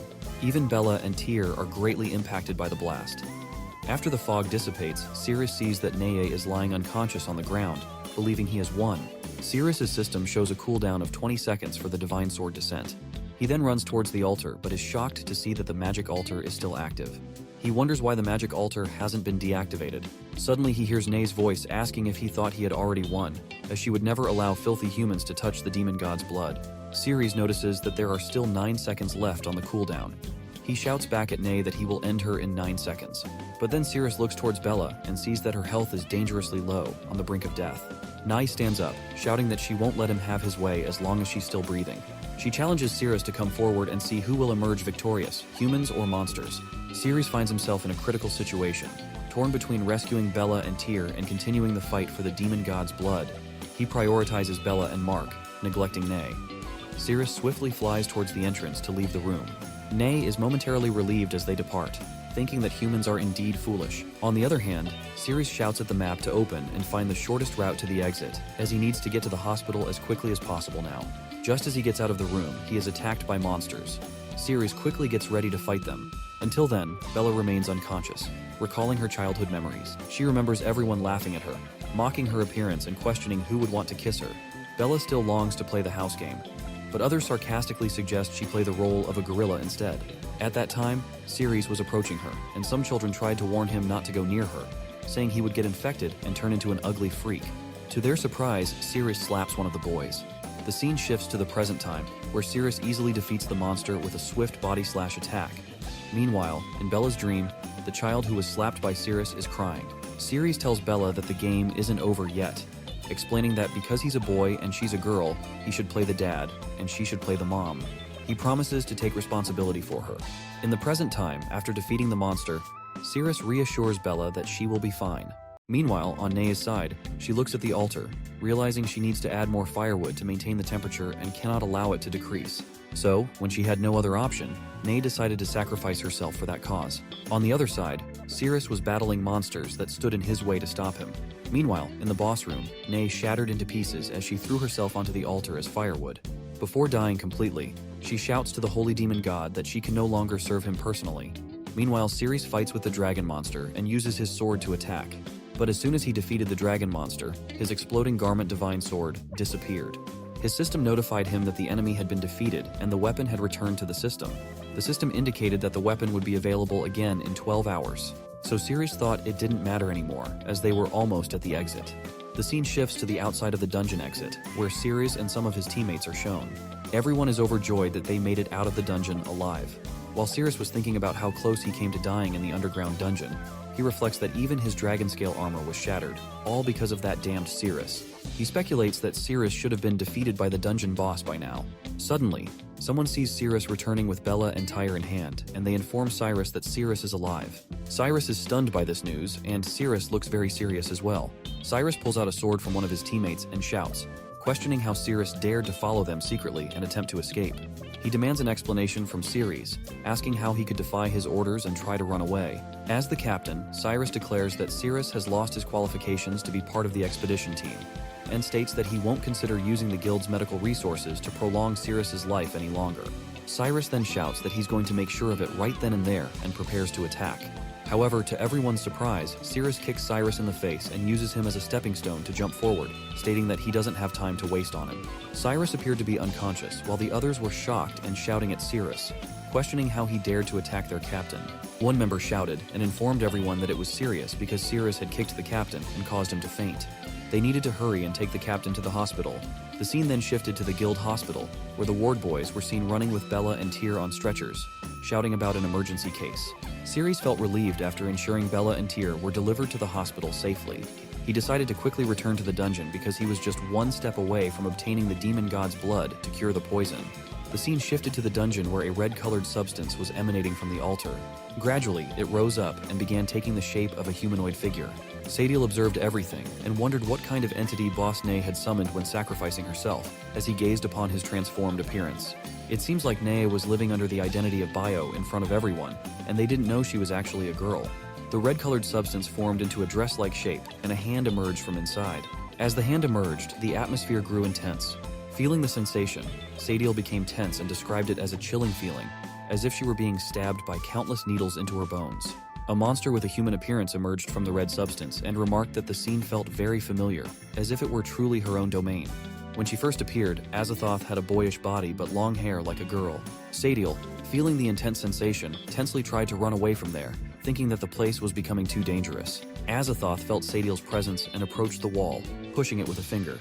With her touch, the entire wall started collapsing, startling the monsters standing on the floor above as they wondered why their floor was exploding. Azathoth had caused this to reveal the person she sensed.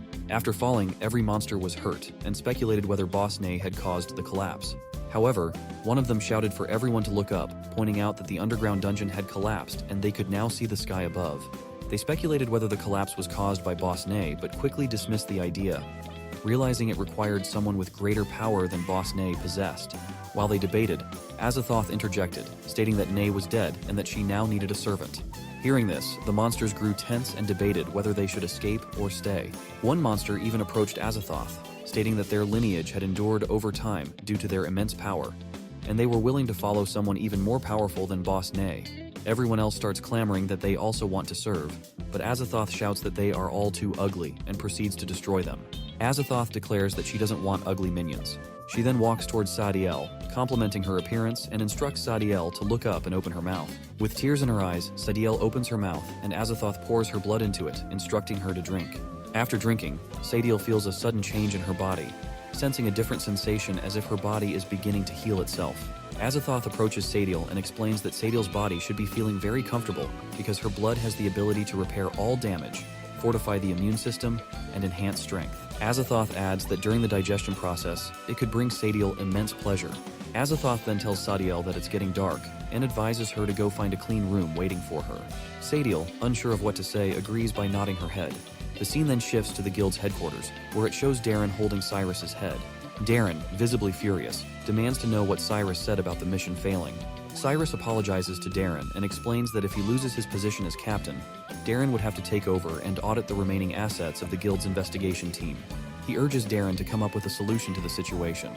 Cyrus also tries to convey that if it's discovered they have been secretly selling the guild's resources, it would be a serious issue. However, Darren pushes Cyrus back and shouts at him to keep quiet, stating that he already knows that. Darren then asks Cyrus if he just said someone in his team went against his orders. Cyrus confirms this and mentions that the person's name is Cirrus. Darren checks the document and sees that Cirrus is an F-rank hero. He instructs Cyrus to place all responsibility for the failure on Cirrus and orders that he be sentenced to death for desertion. The scene shifts to the dungeon, where Cirrus is confused to see its collapsed state. He rushes towards the altar to check if his antidote is still intact, but he is shocked to see that it's empty. Meanwhile, Sadiel quietly waits for Azathoth, sitting in place. Suddenly, Azathoth puts her hands on Sadiel's shoulders, prompting Sadiel to ask Azathoth not to do it. Surprisingly, Azathoth hugs Sadiel from behind, and Sadiel is stunned. She feels something soft touching her back. Sadiel, who initially thought Azathoth was a boy, becomes confused as she tries to reconcile this perception with the soft sensation she is feeling. Out of nowhere, Azathoth whispers something in Sadiel's ear, causing her to be seduced by it and move aside from the hug. Embarrassed, Sadiel turns back and is stunned to see Azathoth, whose appearance has suddenly changed to that of a proper girl. Azathoth asks Sadiel if she doesn't like hugs. Confused, Sadiel asks how Azathoth could change like that. Azathoth explains that there's nothing surprising about it, as at night she loses all her strength and reverts to her true self, a girl. Azathoth also explains that during the night, Sadiel must protect her and eliminate anyone with ill intentions towards her. She warns Sadiel not to attempt to harm her or escape, as consuming her blood during the day allows Azathoth to resonate with Sadiel's blood, potentially causing Sadiel's body to dissolve instantly even at night. Sadiel is compelled to obediently listen to her instructions. On the other hand, Cirrus is tense as he searches everywhere in the dungeon for the blood of the demon god, but can't find it. He wonders if the blood of the demon god must be hidden somewhere in the dungeon, holding on to hope. Cirrus asks the system to open the map so he can scout every corner of the dungeon thoroughly. Here, Azathoth explains to Sediel that she doesn't want things to end up like this, but her heart is sealed within the Heroes Guild, preventing her from being in her complete form. As a result, at night, she transforms into a weak human. But as long as she waits until daytime and restores the power of the demon god, they will head to the Heroes Guild headquarters to retrieve her heart. When that happens, every monster in the world, whether it's day or night, will once again bow to the might of her power. Suddenly, Sadiel hears footsteps approaching, so she moves to go and investigate. Azathoth stops Sadiel and instructs her that during any fights, she must stay within a 5-kilometer radius. Azathoth warns that if Sadiel exceeds this range, she will consider it an attempt to escape and threaten to dissolve her body. Azathoth asks Sadiel again if she understands, and Sadiel responds with a yes. On the other side, Cirrus's system informs him that the blood of the demon god is in Neye's underground dungeon. Ceres is happy to learn that it's indeed in the dungeon. Ceres runs towards the room where Azathoth and Sadiel are staying, thinking it's the last room of the dungeon he hasn't checked yet. Before he reaches the room, Sadiel hides beside the door, ready to attack him. When Sadiel attacks Cirrus with a kick, he easily dodges it. Sadiel is shocked to realize it's the same human she met earlier that morning. Meanwhile, Azathoth starts feeling strange and wonders what's happening as her body twitches unexpectedly. This usually only occurs when she's close to her heart. Sadiel asks why Cirrus came back when Ney was already dead. She urges him to leave the dungeon before daylight. Cirrus is stunned to see Sadiel's body, which has regained enough strength to fight. He then asks Sadiel if she enjoyed the mushroom-flavored treat he gave her. Hearing this, she gets embarrassed and responds that it wasn't tasty at all. It was the most disgusting mushroom she had ever eaten in her life. She tells him to get lost, but Cirrus's system shows that Sadiel's favorability rating is at 71%. Ceres is happy to see this and comments that she is blushing, and her favorability towards him is higher than he expected. Before he could finish speaking, she kicks towards him, saying he was talking nonsense and she didn't have any liking towards him at all. She kicks again, this time hitting her own face, and she crushes it, expressing that her feelings towards humans were just disgusting. But suddenly, to her surprise, his body disappeared from beneath her leg. She is stunned, and when she turns around, she sees that he is running towards the room. Sadiel wonders how he managed to escape after she clearly stepped on his face. Ceres explains that he has urgent matters to deal with, so they can play later. As he reaches the door, he senses that the blood of the demon god is behind it. Before he can open the door, Azathoth opens it herself, and accidentally, Cirrus puts his hand on her chest. He is shocked to see a human girl there in the dungeon. Realizing his hand is on her chest, he quickly retracts it. Sadiel asks Azathoth why she came out. Due to Cirrus placing his hand on her chest, she furiously grabs his hand and squeezes it. Out of nowhere, a spark of light emanates from that spot, and she is stunned to see that it's her heart. She then wonders why her heart was in that part of a human. Ceres pushed Azathoth back and tensely asked her to let him go, questioning what she was doing with him. Cirrus's system then revealed that the human girl was his blood of the demon god. Ceres was stunned and wondered how his antidote had turned into a human. Without thinking, he grabbed her hand and made a cut on her palm to drink her blood. He then drinks her blood, wondering if her blood could be his antidote. Upon this act of Cirrus, Azathoth feels strange and twitches. After drinking the blood, Cirrus's system shows that his poison hadn't been cured, and his remaining lifespan was 101 days. Ceres asks and wonders how her blood could be ineffective. Azathoth smiles, thinking that since she had turned into a human, her blood was naturally ineffective. Just then, Sadiel interrupts them by kicking Cirrus's hand and asking him to release Azathoth. But Cirrus easily dodged the kick and stepped back. Azathoth then wonders how her heart was absorbed by a human and transformed into an essence stored in his filthy body. So, now if she wants to regain her power, she had to forcibly absorb that part back into her body from him. After doing so, his body would dissolve into a pool of blood as punishment for using her power without her permission. Ceres then wondered if other liquids from her body might have the antidote effect. He decided to first take her away and then consider it further.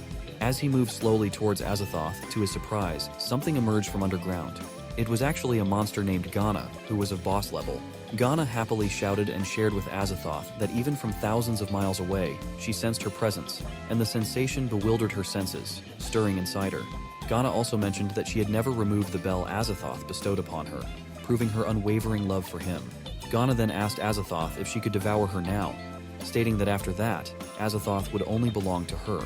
Sadiel was stunned by this, while Azathoth looked tense, but suddenly, to her surprise, Cirrus picked her up in his hands and started running towards the hole in the wall, jumping outside of it.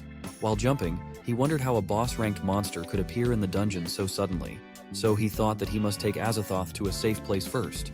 Ghana also jumped through the hole, following Cirrus, shouting at him to give Azathoth back to her and not to run away. The scene then shifted to a few seconds later at the Heroes Guild, where Cirrus had taken Azathoth, thinking it was a safe place. He was relieved that he had finally managed to lose Ghana, who had been chasing him. In the hall, Cirrus was sitting beside Azathoth. Azathoth tensely asked where he had brought her. Cirrus responded that it was the Heroes Guild in Zone Z, his home. Hearing this, she became happy, thinking that if it were true, her plans would become much easier. After retrieving her power into her body, she could go on a wiping spree, and they all would pay the price for dealing with her heart. So Azathoth stood up, held Cirrus's face, and with a helpless expression told him that she had been cursed by a terrifying monster, and if she didn't find a human to mate with soon, she would die. So, please, save her. Cirrus responded that he was a noble and upright hero, and he would never exploit someone's vulnerability. But still, Azathoth jumps over Cirrus and, with a sad face, shares that she was in deep pain at that moment, pleading with him to save her. Hearing this, Cirrus became tense and wondered how he could have encountered such a shameful situation. His inner voice told him that he must never exploit others' vulnerabilities in that manner. Otherwise, his righteous soul would experience unbearable anguish. But soon he thought that, as a hero, it was his responsibility to help those in pain. He couldn't just sit back and do nothing. Cirrus then reached out to Azathoth, thinking that he was willing to sacrifice himself to save her and bear the pain from the depths of his heart alone. On the other hand, as Azathoth leaned in for a kiss, she thought that once she extracted his essence and regained her power, she would wipe out every single one of them. But as she got very close, Cirrus saw something between her legs and, confused, asked if it was a tail and how she had one. Cirrus then remembered that a tail was supposed to be at the back, and Azathoth's tail was in the front, meaning it was a male private part. Realizing this, Cirrus was stunned and tensely pushed Azathoth back. He was so scared that he moved backward, and in the process, Yug fell out of his pocket. Cirrus tensely asked Azathoth why she had a sword between her legs. Azathoth came very close to Cirrus and seductively said that he had already agreed to save her. At that time, Azathoth was aware that daybreak was approaching and her body was starting to change. This meant that Azathoth had a dual personality. During the day, her body would become that of a boy, while at night, she would be a pure girl in human form. So she again put her hand on his leg and was about to kiss him, saying that Cirrus couldn't go back on his words. Cirrus was tense and didn't know what to do, but to his relief, an unexpected scene occurred as Yug started transforming. Azathoth even asked in confusion what was happening with his pet. Within seconds, Yug completely reverted to her monster form and started saying that she was so hungry. She was starving. Yug again asked for help from Cirrus, addressing him as her master. Cirrus saw an opportunity and told Azathoth that he believed Yug needed his help more urgently, so he would assist Yug first, and then it would be Azathoth's turn. Azathoth was now at a loss for words, unsure of how to respond. Here, Yug was wondering that Cirrus's pocket was so small that she couldn't even stretch fully. Meanwhile, Cirrus was running towards the kitchen, saying that if Yug was hungry, he would make something for her to eat. In the kitchen, he started cooking, all the while wondering that somehow he had found some time under the guise of cooking. However, he pondered what he should do next. If he didn't save Azathoth, she would truly die, and he had no means to defend himself either. So he questioned himself if he really had to mate with Azathoth. He soon started getting frustrated as he couldn't decide. While he was cooking, Azathoth also approached from behind, thinking that she could wait until morning to regain her powers. Cirrus noticed her but pretended he hadn't seen her. Seeing this, Azathoth realized that he didn't want to do what she had in mind. She thought that if Cirrus didn't want to cooperate, she would have to resort to forcing him into doing strange things. Out of nowhere, Azathoth got close to Cirrus and was about to place her hand on that part, but Cirrus quickly took the food off the plate and started running outside towards Yug. He said he had finished preparing the food and needed to go outside to help Yug first. Azathoth became furious because her human body was too weak to overpower Cirrus. When Cirrus exited the kitchen, he noticed Yug's tail emerging from the bathroom, prompting him to investigate. When he looked inside, he was surprised to see Yug drinking toilet cleaner. He wondered if she would be okay after consuming it. To his surprise, Yug was actually happy and smiling, saying that it was delicious. In the next scene, Yug was eating the food, so Azathoth came to Cirrus and insisted that he had already prepared food for Yug, and now it was her turn. Cirrus asked Azathoth to calm down and listen to him first. To his surprise, Azathoth became wild and shouted that she didn't want to hear any excuses. She wanted to do it now. Just then, his system showed that the time limit for returning weapons had arrived. While Azathoth was still wild, she forcefully tore off Cirrus's clothes into pieces, leaving him stunned and with only a scrap of cloth remaining. Azathoth, blushing, approached Cirrus slowly. Meanwhile, Cirrus's system alerted him that he had to complete the mission, which involved running through the streets and waving to 33 people. Seeing this, he became furious and shouted that he would never do such things. Suddenly, his system warned him that if the host couldn't complete the mission, he would be pulled back into the Advanced Paradise in reverse. A door appeared behind Cirrus and slowly began to open. Cirrus waited anxiously to see what was behind the door. When it finally opened, he was shocked to see many boy dummies asking him to come and play with them. Cirrus shouted that it seemed even more terrifying than running through the streets without clothes. Cirrus started to think about how such a small piece of cloth could provide him cover. Horizontally, it wasn't long enough to cover his waist properly. Everything behind would be exposed. Standing up with both hands pressing the front and back, there was no way he could wave to passers-by. Cirrus got frustrated and started crying, realizing that the cloth simply wouldn't cover him properly, and no matter what, he would still be exposed. Without thinking, he ran towards the door and told Yug to take care of Azathoth, explaining that he was going outside for a few minutes. Seeing Cirrus run outside without clothes, Yug was amazed, wondering if that's how humans go out. Azathoth also felt sad, realizing she would have to wait until morning. Yug then asked Azathoth if she wanted to drink the toilet cleaner since it tasted good, but Azathoth declined with a firm no. Outside the room, Cirrus covered his face with the piece of cloth, thinking it was the best option to avoid showing his face to others. He then ran towards the barbecue plaza, knowing there would be many people there at that time. And to add to Cirrus's troubles, when he arrived at the barbecue plaza, the monster Ghana also sensed his presence in the area and arrived there. She was frustrated that Cirrus had managed to run away so quickly. Cirrus, upon reaching the location, started waving his hands to attract everyone's attention. A girl was the first to notice him and began shouting that there was a pervert, calling for someone to come and help. More people came out upon hearing the scream, but Cirrus managed to slowly accomplish his task amidst the commotion. Now that he had completed 1 to 3 of his mission with only 7.5 seconds left, Cirrus started getting chased by some men because he was running without clothes in the city and heading towards a more crowded area. The scene shifted to Cirrus's home, where Sadiel appeared at the window. Yug became tense upon seeing someone at the window. Sadiel was relieved upon seeing Azathoth and then warned them that they were in the city of the Brave Heroes Guild, so if they were caught, it could be very dangerous. Sadiel urged them to hurry up and leave. Azathoth responded that since it was almost morning, there was no need for them to hide anymore. She then ordered Sadiel to go and find Cirrus. Azathoth instructed Sadiel that when the sun rose, he should let her blood fall on the ground, and she would find her way to him. Sadiel responded with a yes, and started running to find Cirrus. As she ran, she wondered about what would happen to Cirrus after reclaiming the essence, if humans would turn into blood.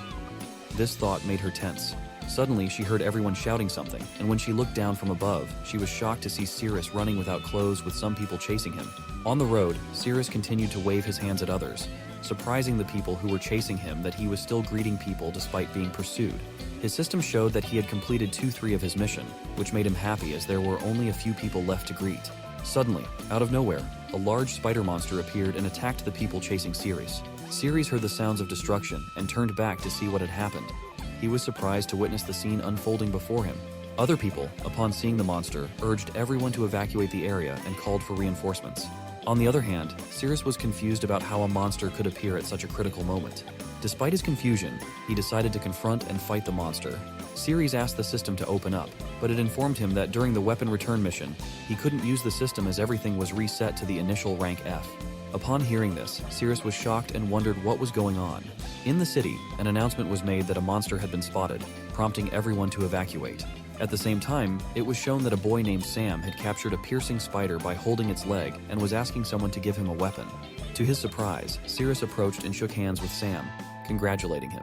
Sam furiously asked if Cirrus was out of his mind for greeting during the battle, and whether the monster had knocked off his pants.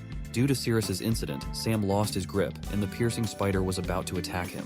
Luckily, a hero of A rank named Kajak arrived and swiftly defeated the piercing monster, saving Sam. Kajak asked Sam if it was so difficult for C-rank heroes to defeat such small spiders. Alongside Kajak was Charlton, the vice president of the Heroes Guild, who was also present. Charlton praised Kajak, acknowledging that his actions counted as being on the battlefield. He then emphasized the need to quickly escort Kajak back. However, Kajak reassured Charlton not to worry, stating that with their security team, no monster could harm or get close to him. Suddenly, Ghana arrived, sensing Cirrus's essence. Upon seeing her, everyone became tense, and Kajak immediately ordered everyone to ensure Mr. Charlton's safety. Kajak attempted to attack Ghana with his sword, but she swiftly dodged the attack, and then she touched her face to his hand, asking if that was all he wanted to get close to her. Suddenly, Kajak's hand started melting, and his entire body began to burn slowly. Kajak howled in pain, realizing the poison's effects, and warned everyone to stay back and not touch Ghana. Ghana laughed, finding humans fragile for being unable to withstand even a small amount of poison. Another hero instructed the others to take Mr. Charlton away while he would hold Ghana back. Ghana smiled and asked if he wanted to hold her, mentioning that they had underestimated her. On the other side, Cirrus was just one person away from completing his mission when another hero was burned by Ghana. Poisoning him, she remarked that the noises humans made when poisoned were truly pleasurable for her. As the hero died and his screams stopped, Ghana remarked that she hadn't heard enough screaming yet. She slowly moved towards Charlton, who began shouting for help. Cirrus arrived and demanded that Ghana leave Charlton alone. He urged Charlton to look at him, and as Charlton did, Cirrus's mission was completed and his clothes returned to him. Cirrus then asked the system to open up, and it presented him with the option to choose a card. Upon selecting a card, the system revealed that Cirrus had acquired a weapon called the Silent Divine Finger. The weapon appears to have a special ability where when Cirrus touches surrounding objects, they transform into the enemy's body and he can feel their sensations. When the enemy screams from the bottom of their heart, it triggers the activation of the silent force associated with the weapon. This ability suggests a powerful and potentially transformative aspect of the weapon in combat or strategic situations. Upon seeing Cirrus, Ghana became pleased, identifying him as the human associated with her lord, Azathoth. She ran towards him, demanding to know where he had hidden Azathoth. Cirrus responded that he would hand Azathoth over to her. Ghana replied that if that was the case, she would eliminate Cirrus first, and then locate Azathoth on her own. Cirrus locked Ghana as his target, and when Ghana attacked him, he dodged and moved away, touching the ground in the process. The moment Cirrus touched the ground, Ghana felt a strange sensation. Feeling as though someone was touching her body, this sensation embarrassed her, causing her to wonder why she felt that way. She screamed in response to the touch, and her scream value reached 12%, triggering the silent force. The force inflicted significant pain on Ghana, stunning her momentarily. She covered her chest and wondered if Cirrus had indeed touched her chest just moments ago. She interpreted the sudden impact after her scream as an invisible force, likely Cirrus's ability. Though not fatal, it caused her pain, confirming her suspicion of Cirrus's capability. Ghana declared that her body and mind belonged solely to Lord Azathoth. She stated that anyone else who touched her besides Lord Azathoth would face death, and she vowed never to make such a betraying sound again. Ghana expelled all her toxins from her body and gathered them in her hand. She then informed Cirrus that she would present his charred corpse as an apology to Lord Azathoth. Cirrus became tense as Ghana launched her attack, declaring Cirrus to die in pain as the price for touching her body. Despite Cirrus managing to dodge the initial attack, Ghana continued to pursue him, attempting to grab him from the ground. At that moment, Cirrus placed his hand on the ground and rubbed it. Ghana screamed again from the intense sensation she felt in her armpit, and this time her scream value reached 43%. As a result, she was struck by a powerful force, causing her significant distress. Cirrus also wondered if the sensation was like he had just brushed against her armpit. Meanwhile, Ghana was in pain and realized that the sensation really hurt, noting that it was several times stronger than the previous one. She wondered how she ended up making a sound again when she had decided to hold back. But this time, it was her armpit that got touched. It felt so itchy, and for a moment, it brought her joy, realizing that even Cirrus was capable of triggering such sensations. Much like Lord Azathoth, Ghana held the bell that Azathoth had bestowed upon her and sadly apologized, wondering what was happening to her. She questioned how Cirrus, a mere human, could dare to have thoughts similar to Azathoth. She found it disgusting because lowly humans could never compare to the nobility of Azathoth. Ghana hid herself to snap back to her senses, and once composed, she smiled and asked if now Azathoth would forgive her. On the other side, Cirrus was shocked to see Ghana hitting herself and interpreted it as a sign that she might have some mental issues. Ghana remarked to Cirrus that his attack moves were strange, and she declared that she would get serious now. She then took out her sword and prepared to attack. Seeing Ghana take out her sword, Cirrus wondered if the location where she concealed her weapon was even more peculiar.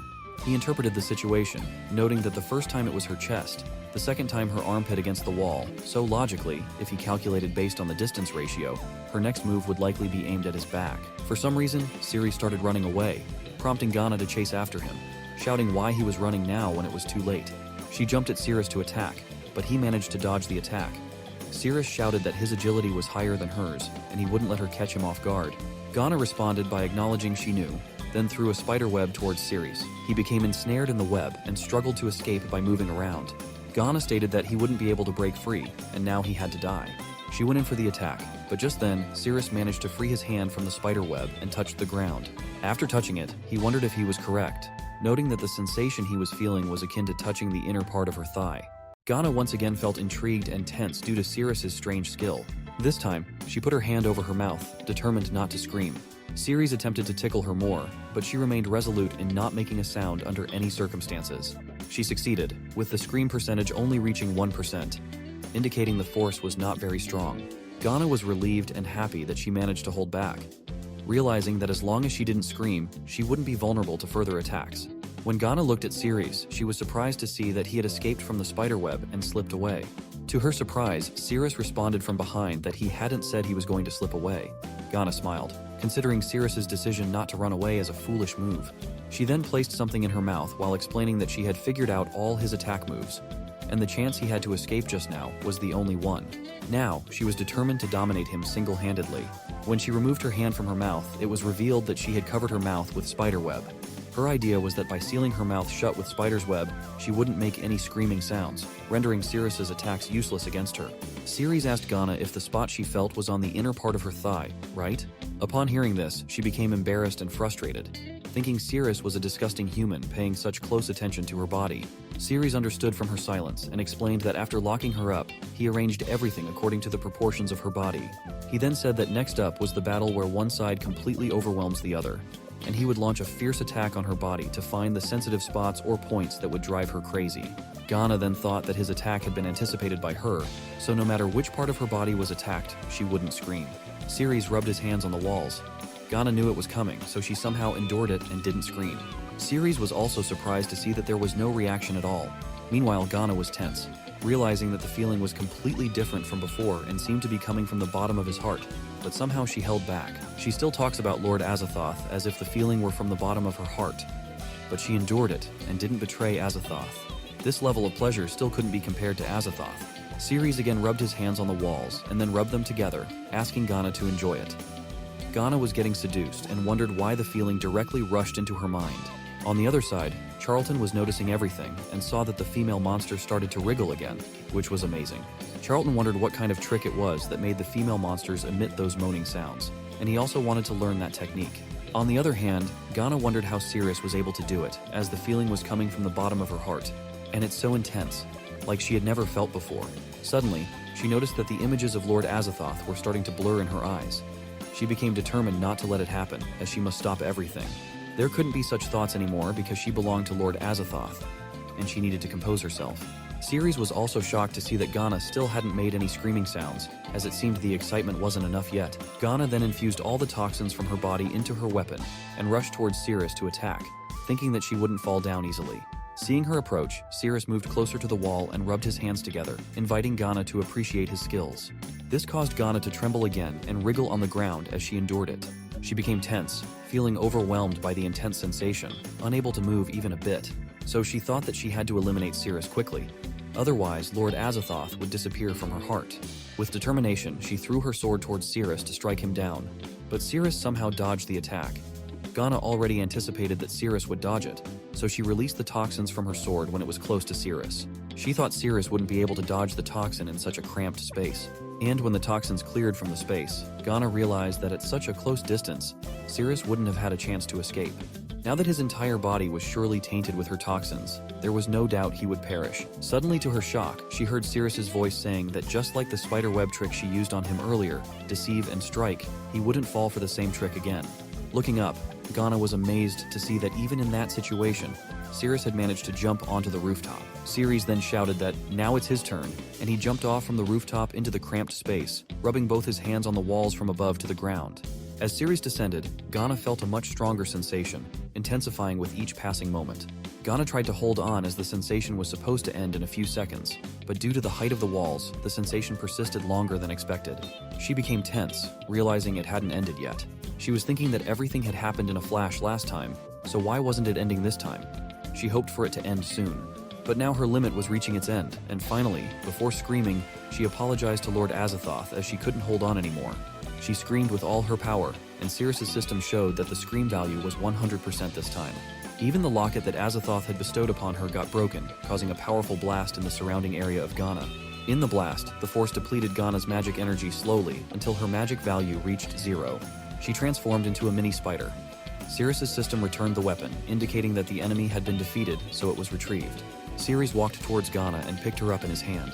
His system showed that Ghana's favorability towards him was 100%. Cirrus's system indicated that a passive conquest had been unlocked, and after defeating the boss, he would obtain the boss's exclusive skill. So the skill Cirrus acquired was Toxic Fusion, which allowed him to attach potent poisons to weapons. Cirrus wondered if he could also attach poisons from within his own body onto weapons. The scene shifted to Sadiel, where she used her blood to summon Azathoth. As her blood dropped on the ground, Azathoth disappeared from the room, stunning Yug as he witnessed it. Upon being summoned, Azathoth appeared in his human form. From now on in the story, we will refer to him as a man. Azathoth asked Sadiel where Cirrus was. Tensely, Sadiel responded with an apology, admitting that she had lost track of Cirrus. Hearing this, Azathoth was stunned. He explained that the human body he inhabited was originally her heart, and if he didn't retrieve it, he would become a powerless human again at night. Despite this revelation, Sadiel confirmed that she had indeed lost track of Cirrus. Suddenly, Azathoth heard distant sounds from the city and sensed that it was the power of the system. Without hesitation, he flew towards that area. Sadiel watched tensely as he departed. The scene returns to Cirrus, where his system shows that he unlocked a new skill called placement, allowing him to teleport conquered monsters back to their home. As Cirrus uttered placement, Ghana disappeared from his hand and teleported to Yug's room. Yug was confused when something hit her head, and upon seeing it was a spider, she reacted with surprise. On Cirrus's side, Azathoth suddenly grabbed him, and before Cirrus could react, Azathoth captured him by locking his head. Azathoth then stared at Cirrus, expressing disappointment that Cirrus had promised to save him but fled midway, which greatly angered him. Seeing Azathoth in his human form, Cirrus became certain that Azathoth was indeed a man and the entity who had deceived him about the curse. Azathoth responded affirmatively. Cirrus then asked Azathoth what he wanted now. Azathoth asked Cirrus to continue fulfilling his unfulfilled promise. Cirrus responded that he had no interest in men. Azathoth then changed his appearance and asked Cirrus how about now. Cirrus tensely turned his face back and was shocked to see Azathoth had transformed into a character resembling a girl wearing a cat-themed dress. Azathoth even said, "Meow," asking if now Cirrus would be interested. Cirrus vehemently denied and shouted that no matter what form Azathoth took, he still wouldn't be interested because he didn't like men. Cirrus attempted to punch Azathoth, but Azathoth blocked it by grabbing his fist and twisted it slightly, causing Cirrus pain. Azathoth persisted, mentioning how humans were often interested in things like cat ears and black stockings, suggesting they could have fun together. However, despite his efforts, he was rejected, which saddened him deeply. He hinted that he might have to resort to more drastic measures. Azathoth licked Cirrus's finger, which stunned him. Tensely, Cirrus asked Azathoth if he was serious, instructing him not to lick. Azathoth expressed happiness at the taste of Cirrus's finger licking. Cirrus attempted to run away, but Azathoth stopped him with his power, asserting that Cirrus couldn't escape no matter what he tried. Azathoth then flew into the air, mentioning that he had already surpassed the system's level long ago. So, if Cirrus wanted to run away, Azathoth encouraged him to do so as much as he wanted, because in the end it would lead to the same outcome. Azathoth then asked Cirrus if he would try to lock him down and boost his own speed. Cirrus responded that he didn't want to use the system to target men, as that would cross a moral boundary for him as a human being. Soon after, Azathoth lifted Cirrus's body upwards and jumped over him, stating that the blood in Cirrus's veins was his antidote, and implying that Cirrus had always desired him. Azathoth also told Cirrus that if he behaved and followed his lead, he would cure him. Furious, Cirrus responded to Azathoth that if the only way to obtain the blood of the demon god for the antidote was to do it with him, then he would rather let his body melt and decay, as he would never engage in such acts with a man. Azathoth became furious when Cirrus resisted him, and he prepared to attack, stating that Cirrus was not obedient and needed to be disciplined. He threatened to force himself into Cirrus's body, claiming that Cirrus would beg for it. Azathoth then touched Cirrus's back, intending to return Cirrus's power, system, and heart to their original master's body. To his surprise, his magic didn't work and disappeared instead. Confused, Azathoth wondered what had happened and why his magic had failed. Cirrus's system indicated that it refused to return, rendering all of Azathoth's attacks against Cirrus useless. Following this, Cirrus's system asked him if he wanted to sacrifice 50% of his life for a chance to defeat Azathoth. Cirrus furiously responded, questioning if the system was truly dumb because in the current situation, the answer was definitely yes. The system explained that when Cirrus locked onto Azathoth as a target, it would trigger Azathoth's Spear of Oblivion. Afterward, Azathoth would be fully absorbed by Cirrus, and the poison could be completely detoxified. Cirrus's life countdown reduced to only 50 days. On the other hand, Azathoth was stunned to see that the system had actually refused to return to his body, which was unbelievable for him. Cirrus also realized that as long as he could see Azathoth within 10 meters, he could lock onto him. But before Cirrus could lock on, Azathoth used her power and red smoke enveloped the surroundings of Cirrus. Cirrus was stunned to see it and wondered if the red smoke was Azathoth's doing. The thickness of the smoke was so dense that Cirrus couldn't open his eyes. At that moment, Azathoth cut a slice in his hand, causing an automatic cut to appear on Sadiel's hand. Seeing this, she became tense and wondered what was happening. Within seconds, Azathoth teleported to her location. Upon reaching there, Azathoth was sweating and tense. realizing he had narrowly escaped and was now safe. He was furious that the system had rejected to return to him, feeling betrayed. Seeing Azathoth in this state, Sadiel was confused and wondered what had happened. Azathoth also realized that his location was likely locked by the system. On the other side, Cirrus was surprised to see that the system had locked Azathoth's location. But he was also stunned to see that Azathoth had managed to move so far in an instant. Sadiel asked Azathoth tensely if he was sweating because he had been injured. Azathoth responded that no one else in the city could harm him, and since she had drunk his blood, their bodies were resonating with each other. He explained that if he were to be injured, the harm would transfer to her first. Hearing this, Sadiel became tense. However, she first asked about Cirrus, inquiring if Azathoth had been able to take care of him. Azathoth responded with a no, indicating that now all his attacks would be useless against Cirrus.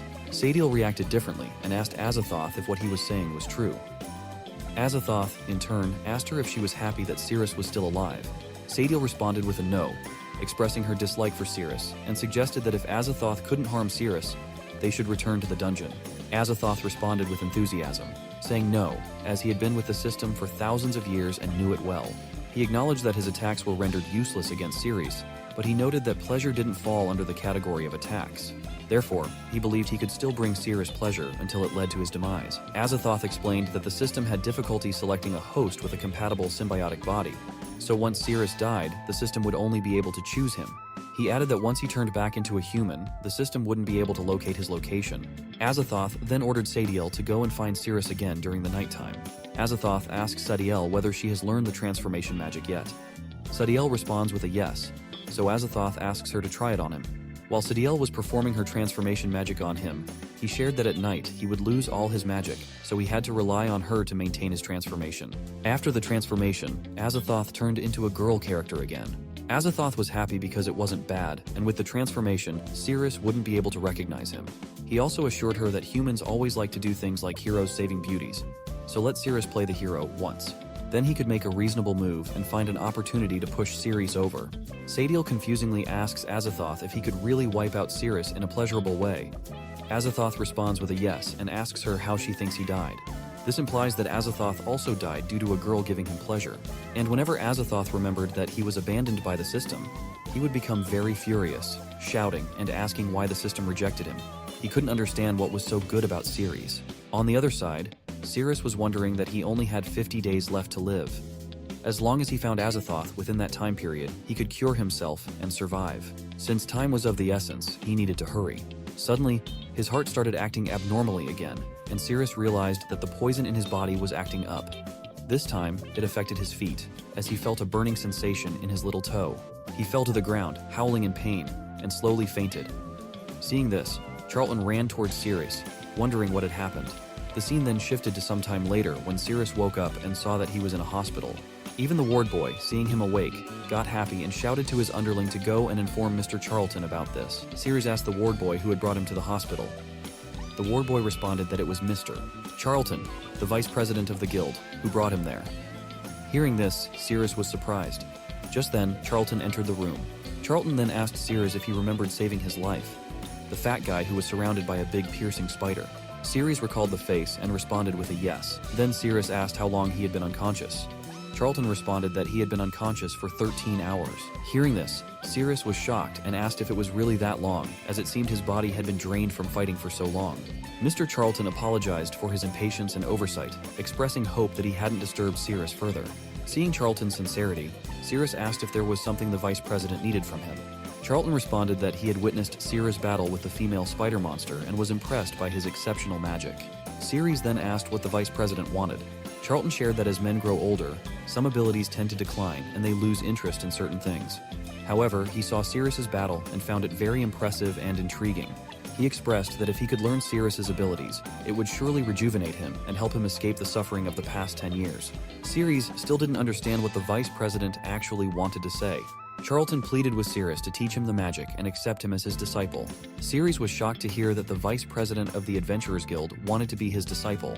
Cirrus thought that if he became Charlton's master, their relationship could leverage the Heroes Guild resources to locate Azathoth, which would certainly be helpful. However, he soon realized that it was a system ability, so he wondered how he could teach Charlton this skill. Cirrus then asked Charlton if he could accept that his magic was very difficult. Charlton responded that no matter how hard it was, he had to try because As the saying goes, the master teaches the way, but the effort is up to the individual. He promised to give his best to learn it, even if it cost him his life. Cirrus told Charlton that the magic he witnessed needed to be practiced starting from the fingertips. Charlton suddenly bowed down in front of Cirrus and earnestly asked him to accept him as his disciple. He also said to Cirrus that this news must not be spread around. After all, he was still the vice president of the Adventurers Guild. Cirrus responded that as his master, he understood. Suddenly at the door, Charlton's secretary Daisy came and said she had something to inform him. Charlton asked her to come in. She then showed him the warrant stating that Cirrus had been convicted of desertion and sentenced to death. Cirrus asked in confusion, "What? Why?" Daisy responded, "The document shows that Cirrus disobeyed the captain's orders in the Cirrus squad, ran away without permission, which led to the mission's failure." Charlton turned to Cirrus and said, "The matter is quite serious, but he will try to handle it as Cirrus was his master." Cirrus reassured Charlton that he didn't run away, as he had stayed to take care of the dungeon boss, Nay. Daisy responded that she had found information about the squad's retreat and mentioned that he, an F rank, Bella, a C rank, and Mark, a B rank, had all defeated an S rank monster. She found this achievement unbelievable for them. Cirrus asked Daisy to send someone to confirm his statement. Daisy responded that the dungeon was currently empty as she had already sent someone. However, she added that during the investigation, he would need to be detained to prevent any potential escape issues. Charlton interrupted Daisy and told her there was no need for detention as he trusted Cirrus's words. Daisy responded that it was against the rules. Charlton then said that if that was the case, he would take on the responsibility of supervising Cirrus during the investigation process. Daisy informed Charlton that he needed to attend the guild's appreciation banquet that evening. Charlton asked her to let Cirrus accompany him. Daisy once again urged Charlton to reconsider, emphasizing the banquet's high importance. Charlton thought for a moment and then told Cirrus that it was decided he would not disturb him for the rest of the day and would come later at night to pick him up for the banquet. Cirrus responded with an okay. When they both left, Cirrus felt relieved, and then Cirrus thought of checking Azathoth's location. Once he was ready, he planned to set out to find Azathoth. When Cirrus opened the system panel, he was surprised to see that Azathoth hadn't left the city. Upon closer inspection, he was stunned to realize that Azathoth was very close to him. When Cirrus thought about it seriously, he was shocked to realize that Azathoth was none other than at his home. He tensely ran back to his house, and upon entering, he found that there was no one in sight. As he went further inside, he discovered that Ghana was still there, but Yug was nowhere to be found in the house. So Cirrus interpreted that Yug had been captured by Azathoth. The scene shifted to Azathoth and Yug, where Yug was confused and tensely asked where she was. Azathoth smiled and responded that they were at the auction venue for monsters and humans. Cirrus was running towards the place where Azathoth's signal was showing, and he noticed that it had already been half an hour since he hadn't moved, indicating that he was very close to him. Suddenly, the marker showing Azathoth's location disappeared, and Cirrus realized that he would be unable to track Azathoth at night. As Cirrus moved further, he was attacked by someone, but he easily dodged the attack and wondered who was now targeting him. The person's name was Raka, and he explained that it was the territory of the Star Cavalry. He warned Cirrus that intruders, whether heroes or monsters, would be dealt with mercilessly. Upon hearing the term Star Cavalry, Cirrus wondered if they were the bandits known for thriving on kidnapping. They all prepared to fight Cirrus, with Raka mentioning that the female monsters and women in the prison were likely baits released to lure them out. He also warned that there might be other heroes lurking nearby. They decided to capture Cirrus and interrogate him. Cirrus wondered if the female monsters they mentioned were Yug. He thought it was the perfect opportunity to ask them if they had seen a perverted male monster in the area. Suddenly, his system showed a reminder that the weapon return mission would begin in 2 minutes. Cirrus felt tense because if he entered the weapon return mission, his stats would revert to their initial state of F rank. Therefore, he decided to finish off the situation quickly within the remaining 2 minutes. The scene shifted to Yug, who was trying to free herself from handcuffs, but couldn't due to a restraining magic on them. She also shared that without the nourishment of a male, her body became too weak. She wondered if she should return to where her master lived. Azathoth asked Yug if, being a monster, she didn't want to return to the dungeon. Yug responded that as a Ling-Lang lizard, she naturally relied on the essence of males. She chose a stronger guy and preferred human dens over monster caves, adding that the wine in the bottle was extremely delicious. Suddenly, to both Yug and Azathoth's surprise, there was a blast in the wall, and a boy was thrown into the room. Cirrus arrived there, relieved that everything had ended within the 2-minute time frame he had. Cirrus then said that if they had handed him the key sooner, they wouldn't have ended up getting a beating. Just then, his system showed him the weapon return mission, which required him to slap someone's buttocks 10 times until they made a sound. The countdown was set for 60 minutes. Hearing about the mission, Cirrus tensely approached the person he had beaten and asked if he could still scream. However, it was too late.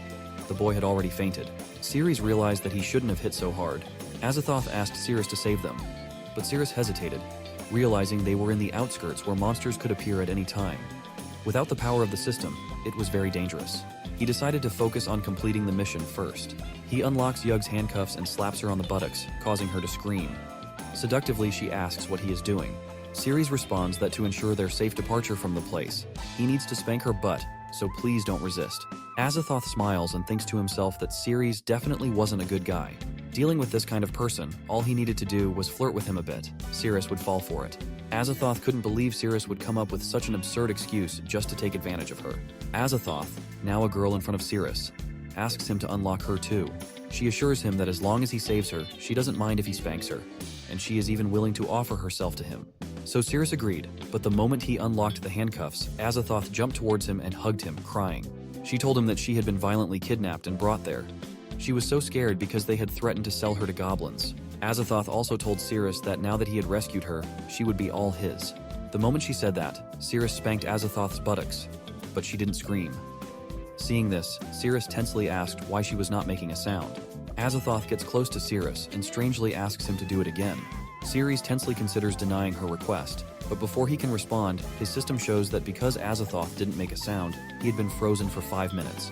When Cirrus falls to the ground, frozen, Yug crawls towards him and holds his head, expressing that she feels very uncomfortable and urgently needs his body essence and blood. Otherwise, she might collapse and die. But Cirrus was fully frozen by then, and even his eyes were starting to close. Somehow, he managed to open his eyes and saw Yug kissing his neck. Seeing this, Azathoth got angry and shouted at Yug, calling her a shameless wizard for making a move while she wasn't looking. Azathoth moved to slap Yug, but before she could, Yug captured Azathoth in her tail. Yug responded that Cirrus was her master, not Azathoth, and besides, she was the one who arrived first. Azathoth became furious, but was unable to do anything, and wondered that if it were daytime, he could have easily removed Yug away. So Azathoth decided to forget about the situation, realizing that the priority was to reclaim the system rather than argue with Yug. Azathoth then suggested a 3-way romance and got very close to Cirrus. Seeing this, Cirrus wondered whether Azathoth was truly being held against her will, questioning why she felt compelled to engage in such actions with him. Meanwhile, Sadil sat at the top of the room, observing everything and pondering whether Azathoth genuinely desired this interaction with Cirrus, feeling the sensations in his body as though they were shared with her own. Azathoth shared that it had been a very long time since she had played like that. The more Azathoth continued, Sadil felt the same intense feelings and became increasingly seduced. Here, Azathoth asked Cirrus to slowly bend his hand and apply a bit of pressure, which caused Sadil to experience even more intense sensations. She noticed her body starting to feel numb and getting goosebumps all over.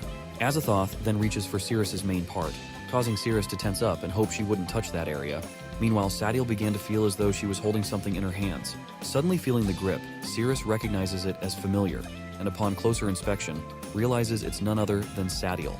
Seeing Cirrus furious, Azathoth wonders why the look in Cirrus's eyes had changed.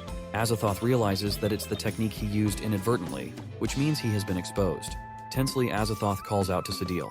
Upon Sadil's arrival, Yug senses danger and transforms into her small form, running towards Cirrus and asking for protection.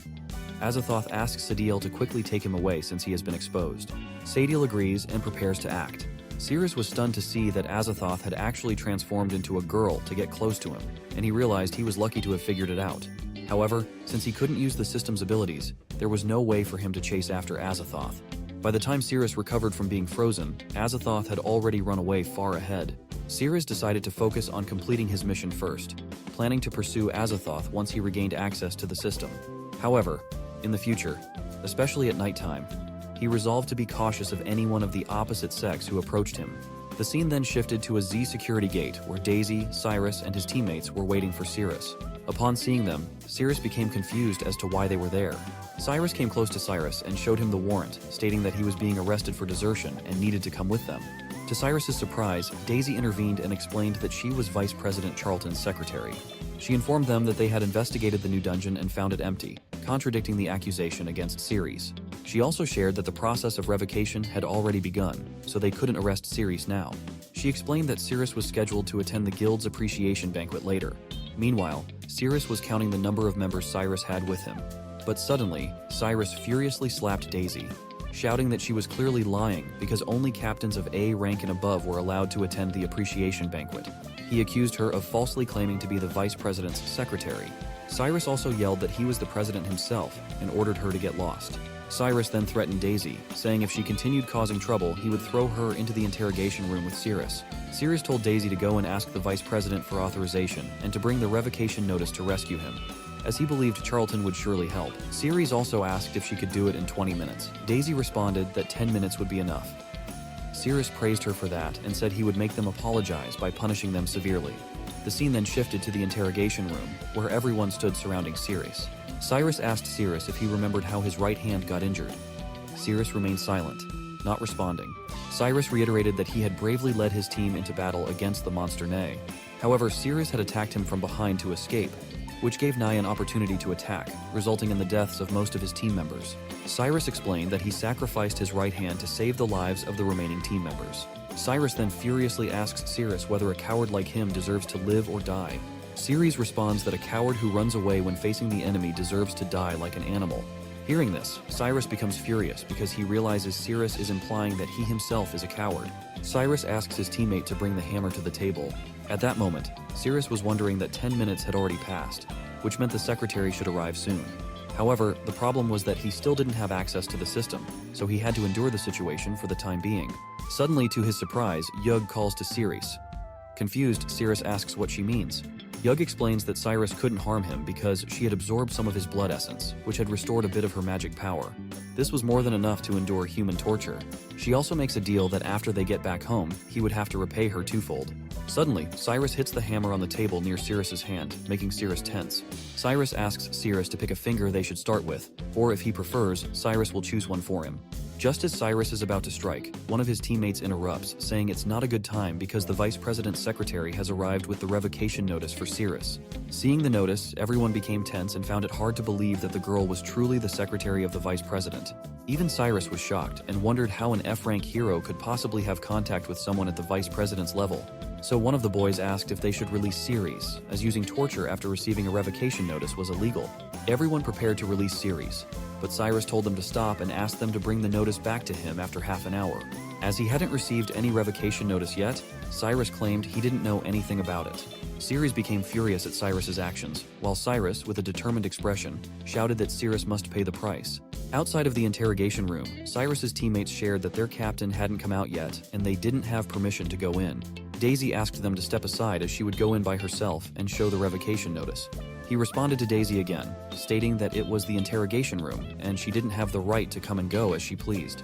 Inside the room, Cirrus hit Cirrus's hands with the hammer, but to his surprise, Cirrus sustained no injuries from the blows.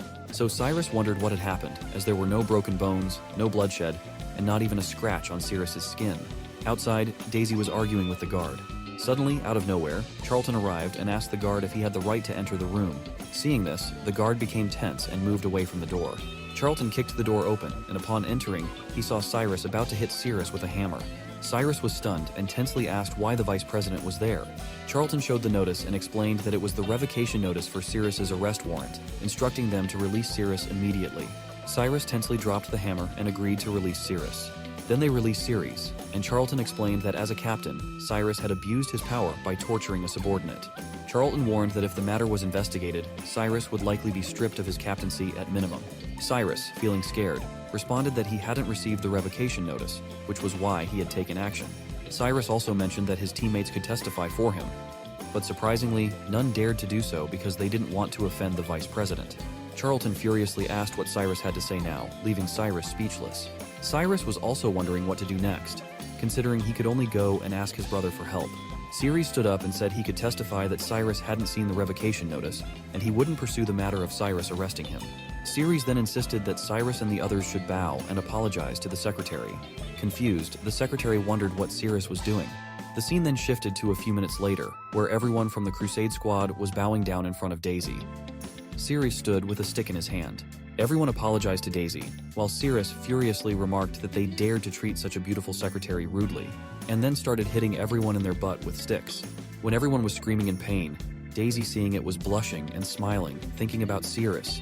They all shouted that they were wrong and wouldn't dare to do it again. With that, Cirrus's mission was complete, so he informed Cirrus that the issue between Cirrus and Daisy was resolved.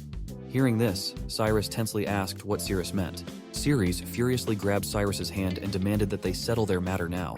Cirrus tensely asked Cirrus if he wasn't saying that he wouldn't pursue the matter of the arrest. Ceres angrily replied that it was about Cirrus hitting his hand with a hammer, and as he said this, he tightened his grip on Cirrus. Due to this, Cirrus starts howling in pain and was asking sorry from Cirrus if he wouldn't do it again and forgive him. Ceres responds with an okay and breaks Cyrus's hand by hitting it on the knee. With that, Cyrus's left hand also got broken from the middle. His teammates started getting scared and tensely asked whether he was okay. Ceres also said that now he was forgiving Cirrus. Charlton informs Cirrus that Daisy would take him to the banquet, as Charlton needed to meet with an envoy from the Holy See first. Cirrus, confused, asks what the Holy See is. Charlton explains that they had established the church with a mission to eliminate all evil thoughts from the world. They possess unparalleled purification magic, capable of eliminating any toxins from the body. The scene shifted to an appreciation banquet hall where the saintess named Mia of the Holy See was arriving at the party with Charlton. Upon seeing Mia, two boys started talking about her because her dress was so revealing. They wondered if it was a bit inappropriate for a saintess to dress like that. Suddenly, Mia stopped and stared at them. They were stunned, realizing that Mia had heard them. Mia then said that their doctrine was to eliminate all evil thoughts in the world. She explained that to eliminate evil thoughts, one must fully understand them, which is why people in their Holy See dress like that. She then asked the boys not to look at her with their filthy eyes. Hearing this,